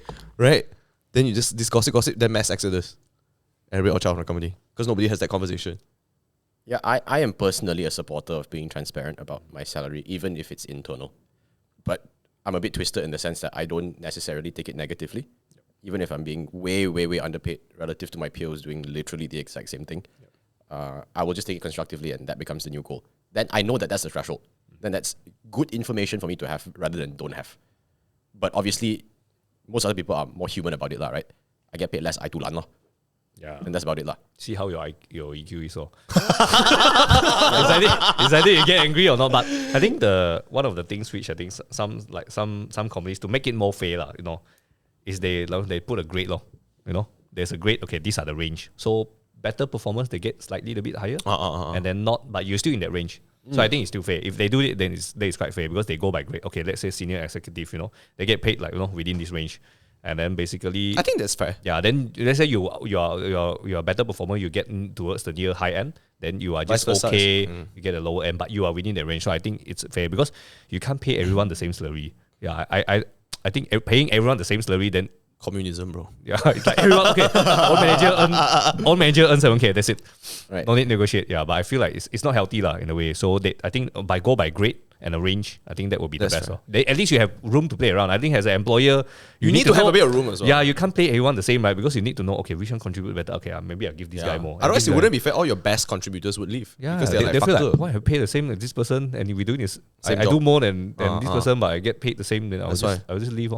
Yeah, so same job or higher performance, so the guy will chow because he's like, fuck this. Correct. I think most important as employees to be proactive with your boss.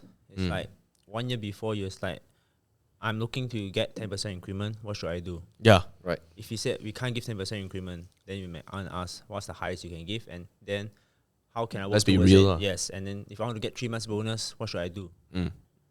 If you then you give you some maybe more difficult tasks, right? And say, okay, I'll get it done. It's also good for you to learn, right? Then if you see that you got this kind of proactiveness, then maybe he'll promote you to be manager quicker as well, because you keep wanting to do more, expose more, and help. And that's valued talent. Yeah, that's what you call you learn more skills, and then they also value you on that, right? If you don't keep it, then it's difficult to have that kind of conversation. On that.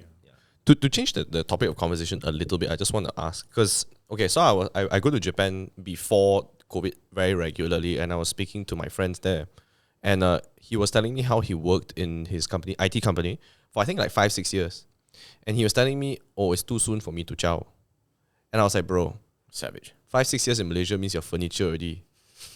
Okay, That's a call out to you. bro. Hey, I also 6 years old. So I'm also as furniture as you are, lah. All right. So to them, culturally, there is a loyalty thing, you know. But is there something like this here? Is loyalty something that is valued here in Malaysia when it comes to hirers? Sorry, my answer is no. No. I because I think first of all, You mean, do I want to hire someone that's loyal in another company right now to bring it over? or just generally Generally loyalty. perspective. I mean, because I know you guys speak to a lot of people from Yep. different HR, different companies, different industries, right? So I'm pretty sure you guys have an idea in terms of loyalty, especially when people move to a different job. So example is, if let's say I know a person who worked in Petronas for let's say 5 years, and then is now looking for a change to go to Giant supermarket, different industry, all that shit lah, right? Then you're like, wow, 5 years in Petronas. This guy he's very loyal to Petronas. Must be good at Giant. So I think he/she would spend another 5 to 6 years here. Assumption wise, maybe it's positive, right? So is there a positive connotation or negative? Because it can be taken as negative. Wow, this guy actually don't really want to improve one. Something bad happened after he chow. So how is loyalty perceived here? Is it good or bad? Because in Japan it's mandatory. If you chow within 1 year, nobody will hire you, guaranteed. It's just you have to tahan there for 5-6 years. I think it's more of your role of work, right? Does it require you more than 1 year to complete certain projects? Right. True. If your job is not like project task, it's like sales stuff, right? And then at least you complete 1 year, you got good results. Then maybe you want to make a move, you want to try different stuff, right? But it's also whether you have the consistency in delivering good results in the company for 2-3 years, and then you can grow something. That's where the other companies value on that as well. I see. So it's not entirely based on time thing, lah, right? Yeah. If someone is too long in a company, might also be difficult for the new employer, because to assess. he may not be agile to learn, to pick up stuff, or the way he works is really very stagnant, right? Like let's say he works in a big company for 10 years and then suddenly he joins an SME. He may not able to do the kind of SME work where it's very hands-on. Yeah, it's very hands-on. Everything must do by the book. right. In other company, he got 2-3 staff doing it for him and all, and then got very good process. So there's always a risk whether you're loyal or not loyal on that. Wow. Damn, I never really saw it from that point of view. I always see it as because, so example, if I spoke to my dad about my career, but I work for my mom for fucking long already, so it doesn't really apply to me. Example, right? If you spoke to your parent, and if you told them, oh, dad, I want to chow, then he's like, huh? Why you so fast want to chow? 2 years only. He told me that. Oh, is it shit? I didn't know this conversation. Okay, so let's say right? Why so fast you want to chow? Then it's like, no I feel like I want to grow somewhere else, etc. You give whatever reasoning and rationale. It's cool, it's valid, you know. Sometimes maybe you know your progress the best, right? But at the same time, right, they will never question when you leave after like 6-7 years. Or in fact, I think, correct me if I'm wrong, that previous generation would be like, hey, you sure or not? 6-7 years already, you know. You're so familiar already. Because it's like what you said, right? Your sister's generation is more of the, let's say, in the same place. My dad was working at Maybank for 25 years now, okay? So fuck, this guy is an exception, right? But I'm pretty sure a majority of people in that generation would advocate for staying in the same place rather than jumping one. Hence the question of loyalty, right? Because Japan is a very old school country, ma. That's why I was wondering. But do you see a lot of people chowing or staying loyal as a whole right now? I think as an employer, they are open for loyal or non-loyal, as long as you don't It's switch. performer. Oh, As long as you. As long as you don't switch job every 6 months, 1 year, because you haven't done something to be revealed, to be discussed, to have some certain achievement. So the minimum is usually like 6 months to a year. Like you shouldn't be less than that, lah. Minimum, I'd say, is a year. A year. Yeah. Yeah. 6 months, you When can't I look at really the CV, it's a achieve- year lah. Yeah, you can't really achieve anything in 6 months unless the company goes bankrupt and stuff like that. You have a reason to leave lah. But if let's say you're just not happy, then you just want to leave like that, then for the future employer will feel like, wow, what if he joined here? Then same case as well. Yeah. Yeah. A lot of people I do I for mean, nothing. depends the Yeah. job you are at. Like if let's say you are a waiter, then it doesn't matter, right? Yeah. True. Yeah, if you are a manager that you are managing 5-6 people, how can you change job every 6 to 1 year? Yeah, no. Could be project also. If project Yeah. basis, then okay lah. But Yeah, if it really contract. depends, so Yeah. If it's contract Oh. still okay. Like, you know, your 6 month contract, they will leave. Then because you openly tell the manager, I hired for 6 months only, they're done already, then I move on next. I think it's very common in US lah, like to hire contractors. So it's for them it's like they don't really view it lah. But yeah, like what you say, Japan. But I think from what I know, Japan starts to kind of shift already in a way. Is that it? People, like, they'll be more open to move rather than. I think they have this Japanese term where you basically stay until you die lah, right? Yeah. Right? Yeah. There's I forgot what term is that. I But also forgot yeah, already. basically people work there, die already 1 week. People still don't know actually he's dead already. yeah. Yeah. So I think there's this feel. it's the overwork culture and yes, what's that called? yeah, correct. So But Japan Malaysia, is hiring actively right now Is it? from other countries to move because over. their population is too old already. Yeah, Aging population. Yeah, lah. they're providing visas and so on. Yeah. I think there's even like a town like they give you money if you stay there, that kind of stuff. I saw a free home type of thing. Like you stay there, because stay there for like 5 years and you can't rent it out. That type of thing. You get free house. Yeah. And you have to touch it up, etc., etc. So the money is just poured into renovation, because everybody's moving to Tokyo versus living on the outskirts. Yeah. But at the end is do you like I said you want to work in the culture or not? Do you like the kind of culture? oh fuck right? no, I don't want to work there. If you are very Confirm suicide one. So you go to the forest day society sometimes not about the money, right? It's, can Yeah. you wake up every morning. and go home at night like that? Right. Yeah, and must drink with your boss. Yeah. It's the culture, you know. Yes. I cannot subscribe to that shit. I need my like. I cannot. I just need my time for myself, my family, my friends. Fuck that, man. I'm not gonna fucking work. I mean, once in a while, I don't mind, lah. Right? If you need to grind, then grind long. If you grind 1 week, 2 week, but you tell me grind fucking 6-7 years, man. You go fuck yourself, man. This is why there are fucking a lot of suicides there, bro. They cannot handle. I was gonna go to that question of, so you guys say Randstad is based in is it based in UK, or is it from the UK, or is it based in Netherlands from Netherlands? I mean, our company originated from Netherlands. Originated from Netherlands, lah, right? So I'm sure at this point there are many Randstads as well across the world. Do you all assist with hiring to different countries as well from here, and vice versa from there to here? Or is it just mainly only for local market? We will recommend a business over if let's say our clients want to hire in US, then we'll pass the account to the US. Oh, I see. Do you see a lot of people like looking for local talent here from outside? Because I know from, okay, this is what I just hear say lah, right? I don't have a fucking like annotation at the bottom. But like, I know people who have worked overseas, right? And they say, like, bro, you hire Malaysians, they're the best. Fucking adaptable people, one. Can do anything. They know different races, one. Learn language, confirm can learn language, one. You want them to do new process, confirm they new process, one. So they say they fucking adaptable, one. Because I was making the comparison, hey, you should hire, I mean, because that guy was based in Singapore, right? He's, huh? Singaporeans, they cannot, lah. You hire Malaysian better, they all can do anything. So that was the conversation I was having. I don't know whether it's true, but that was the conversation I was having, right?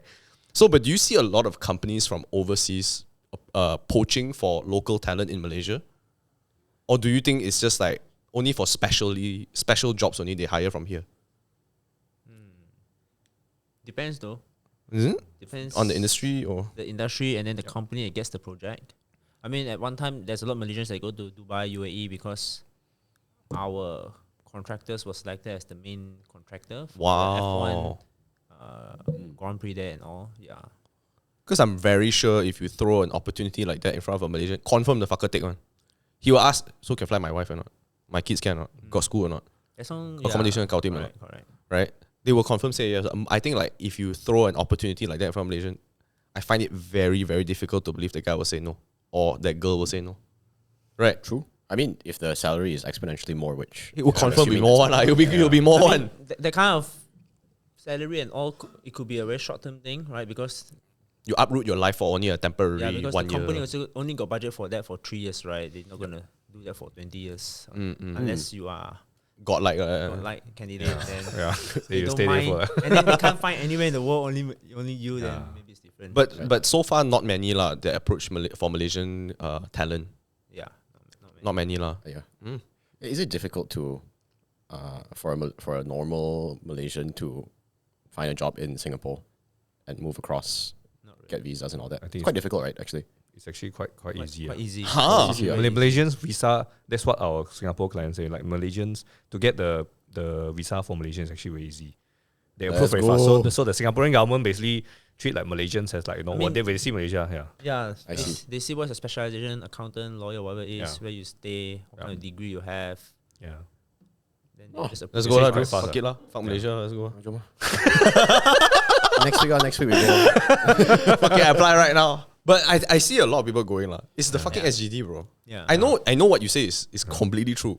Yeah. But at some point when you reach the managerial position, right? Yeah. That's when you really can see. I mean the hike it's quite big. Yeah. So Yeah, like, you know, bro. 10, 20K difference in a way for that few years, right? So yeah, I understand why like, some people make that like that kind of thing. And I think you see the Johorians always go to Singapore, right? They commute every day. Yeah. Yeah, but I don't know how long they can do it lah. I can't do it lah. Ask me cannot to do commute every day, go back at 9 and reach home at 12. Next day I have to wake up at 4. Yeah, cannot lah. I can't. My life will be short lah. But yeah, generally most of the people will be doing that lah. Yeah, but I think the higher level they won't do that. They will just stay in Singapore. Yeah lah. Yeah. I had an ex-boss who was Singaporean. That time I was an intern, so he was a Singaporean who fly to KL for 5 days and then fly back every weekend. Singaporean. Oh, So he can't stay here. Is it? He wants to go back. Is it? he just loves Singapore more lah. I mean, he's got a family there ma. So he just feels as if I'm gonna spend time with my kids. So 5 days a week he's in KL. Then every Saturday, Sunday he fly back. So he fly back Friday night, come back Sunday night, then Monday continue. Wow, bro, the grind is mad. It's actually quite normal lah. I've observed. Yeah. Some people okay with flying. Some people really okay with flying. I cannot do Yeah, that they're shit. okay with flying. Yeah. Because Singapore only. Yeah. Yeah. And it's Just see the a plane go arrive. most frequent flight, Yeah. international flight in the world. Can fly anywhere. It's the most frequent international flight in the world. Malaysia, Singapore. It's like a slap in the face to Thailand, if you ask me. I also find it very strange how Malaysia is the only country, right, that's national language, right, is not the language it deals with in business. If you think about it. Actually, it is in most contracts and. I mean, in also- Asia, sorry. In Asia. I always think about that. Like, our national language is Malay, ma, right? But everything we do is in fucking English, one. Business-wise. Not government, lah. And Singapore and Malaysia are the only two. But actually, Singapore national language is what? I think it's English. I don't know. Is it English? I don't, is it Malay?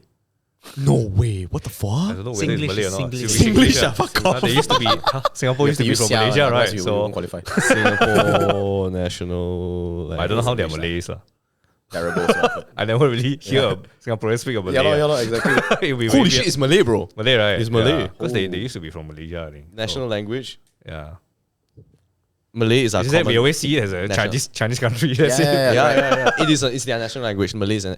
But I feel like both of Malaysia and Singapore are the only countries that deal in business in English, but the national language is Malay.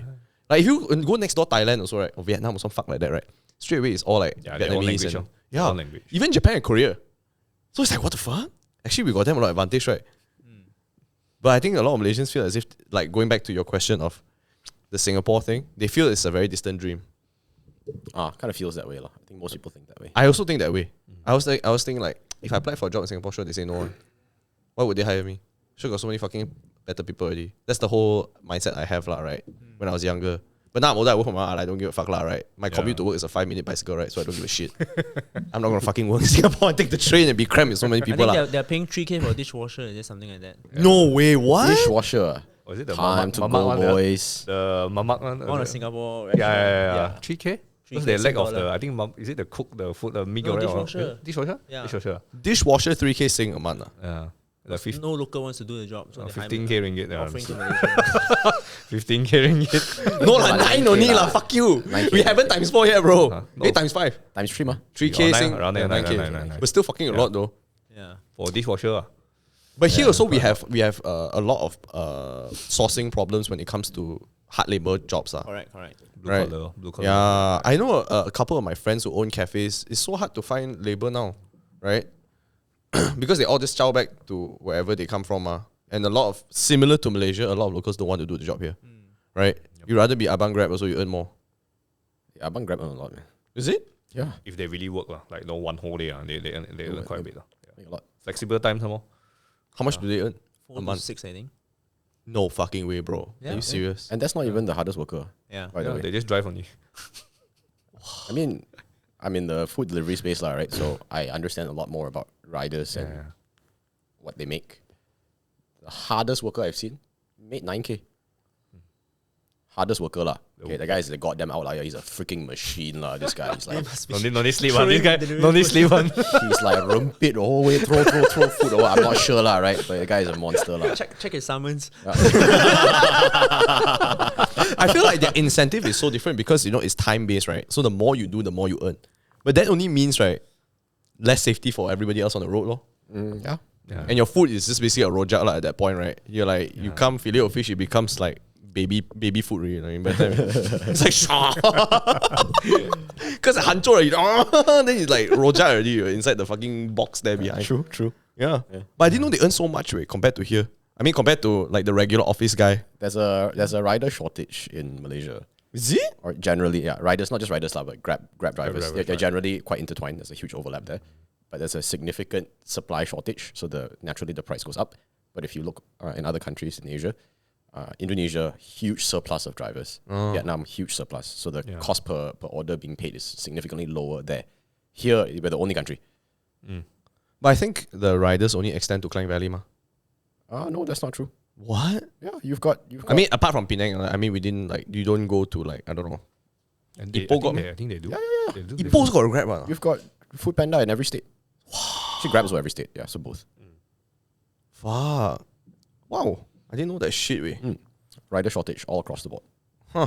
I think it happens after the economy, like this pandemic thing, becomes norm, right? Yeah. Then some of them basically they get tired, then they go back to their normal job. Oh. Yeah, I think a lot of part time during the pandemic, a lot do part time. Then now you see like getting less and less is because all these part timers they go back to a full time job already. That's correct. That's That's correct. why I heard lah. Yeah, That is true. And then there's also the withdrawal of EPF that impacted the it. 10,000. Yeah. So if I withdraw 10K and I don't need work for a few months. correct, so I chill. Yeah. Yeah. Yeah, That's kind of short-sighted. Yes, short term.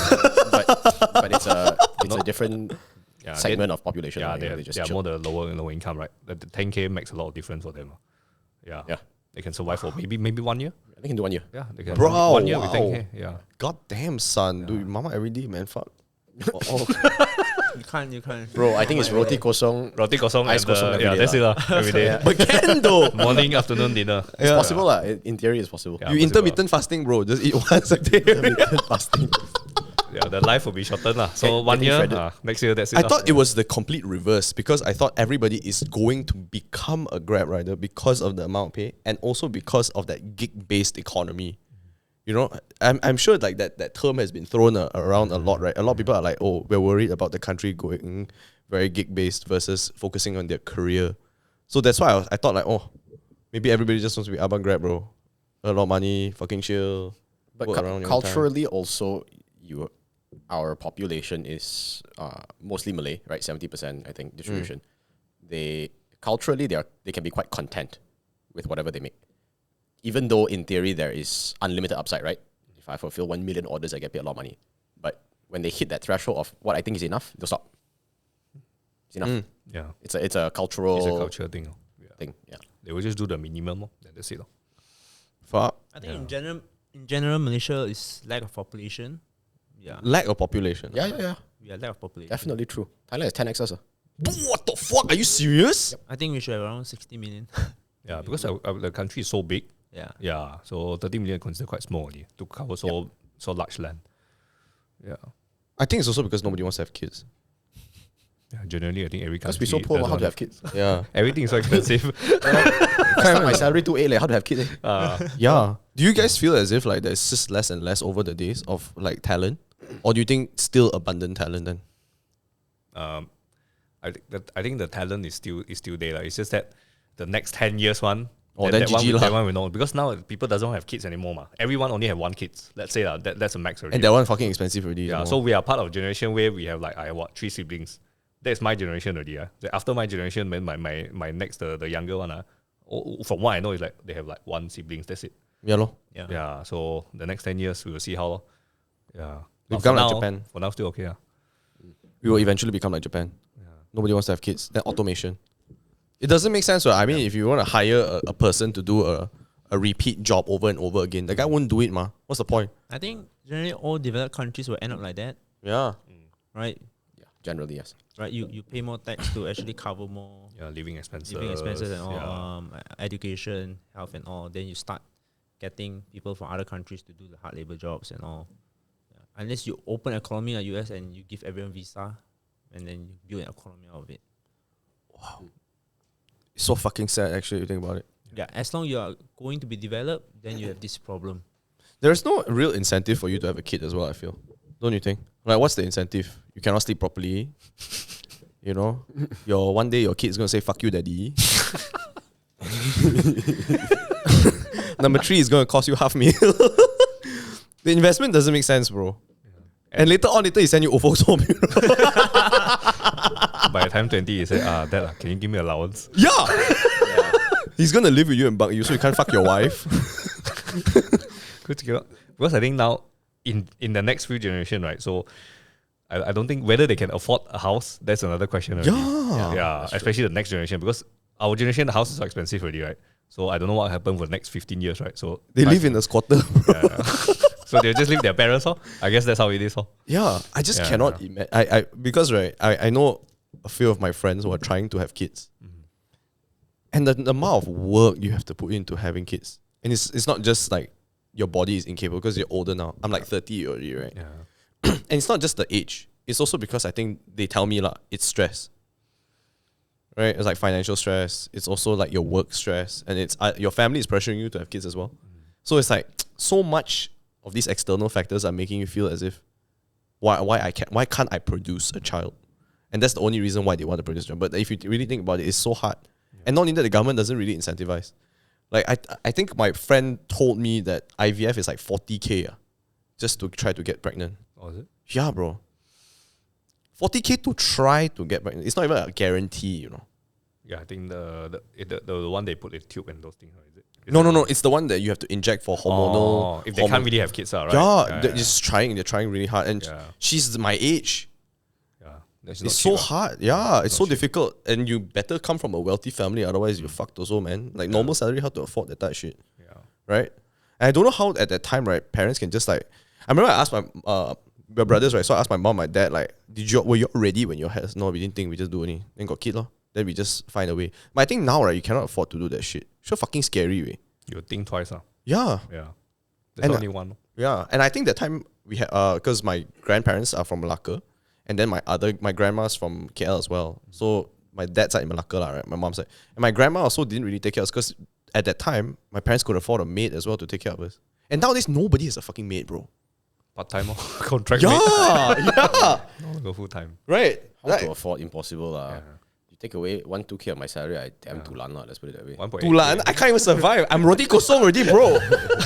With intermittent fasting, too. It's so difficult. It's such a challenge. And this is coming from like people, and I know we come from a place of privilege because we can talk about this conversation, right? In an aircon room and all that crap. A lot of people have it a lot worse, right? So imagine us also, we are so difficult, right? People down there, wow, I can't even imagine. But we're surprised, some family have 4 kids until now. And you don't know how they survive. The wife is a fucking machine, bro. That's why.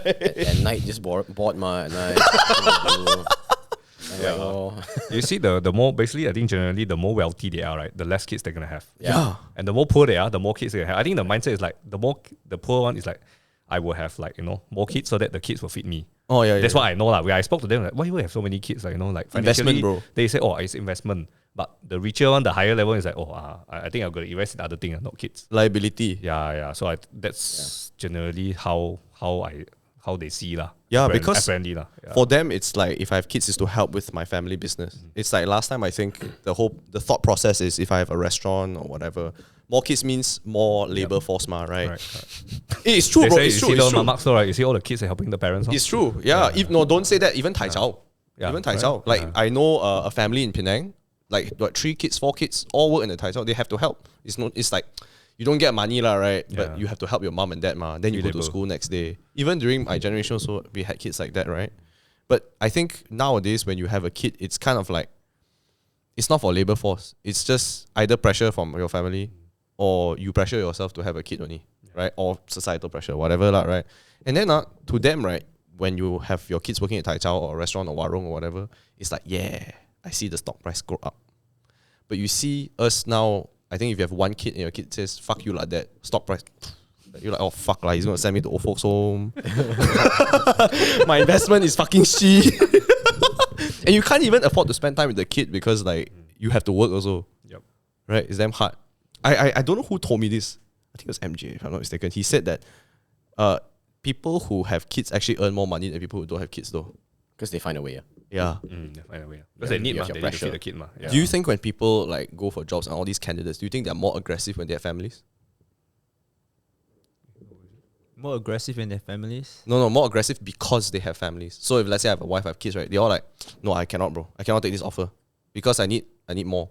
That type of thing. Versus the people who don't have and they're like, chill lah, it's okay, I find a job lah, wait a bit more lah. Yeah, of course. Right? They'll be It's a more factor. aggressive. What? I mean, more of like, doesn't justify him to take the risk as well. Yeah. mm. And then maybe need to work further away. And maybe the kids are still younger. They can't come back in time and all. It's such a strange time we live in, man. I feel. Last time it's cheap, everything cheap, cheap to have kids. Now they'll think twice. Yeah, that's why even changing job, right, is also a factor, especially when we talk to someone who have kids and we talk to someone who are single. The single one is much more easier to make decision. Like the offer letter come today, tomorrow they will sign. Yeah. Because they don't need to think about any other thing. But if they're kids, I say, oh, sorry, give me some time. I need to discuss with my wife. Then where the wife will come into the picture. Yeah, so and then Hey, I think it's a fair discussion, you know. Yeah, Of course, it's a fair discussion. Better have that discussion, bro. Later 3 months no salary. The wife. Then even though the wife said, oh, you get extra 3K, but how stable you are with this company, like, how do you know them and stuff like that. Then it will play into his mind, then he will like, okay lah, maybe, oh sorry lah, John, I have to reject your offer. Because my wife says so. They got tell you so upfront.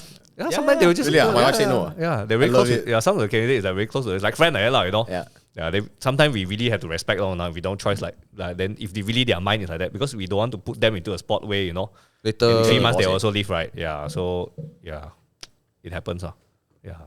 I think Malaysians put a lot of importance in the family, which is a good thing. Yeah. It's a good thing for sure. I think at least you have something to hold yourself accountable for, right? Yep. And you don't go fucking crazy and start killing people, right? Yeah. So at least there's a discussion, right? Yeah. Versus you just fuck it, take the job, and then oh shit, then highlight, then divorce, and then responsibility. Yeah, man. Actually, I don't have that many questions. I don't know whether should I pass it to Poige. Is Poige here? Oh, he's sleeping. Cool. Amazing. That's a boss life. I don't know whether you guys want to shout out anything. You guys want to shout out your Instagram or whatever, LinkedIn or... You want to come on? What are you going to shout out?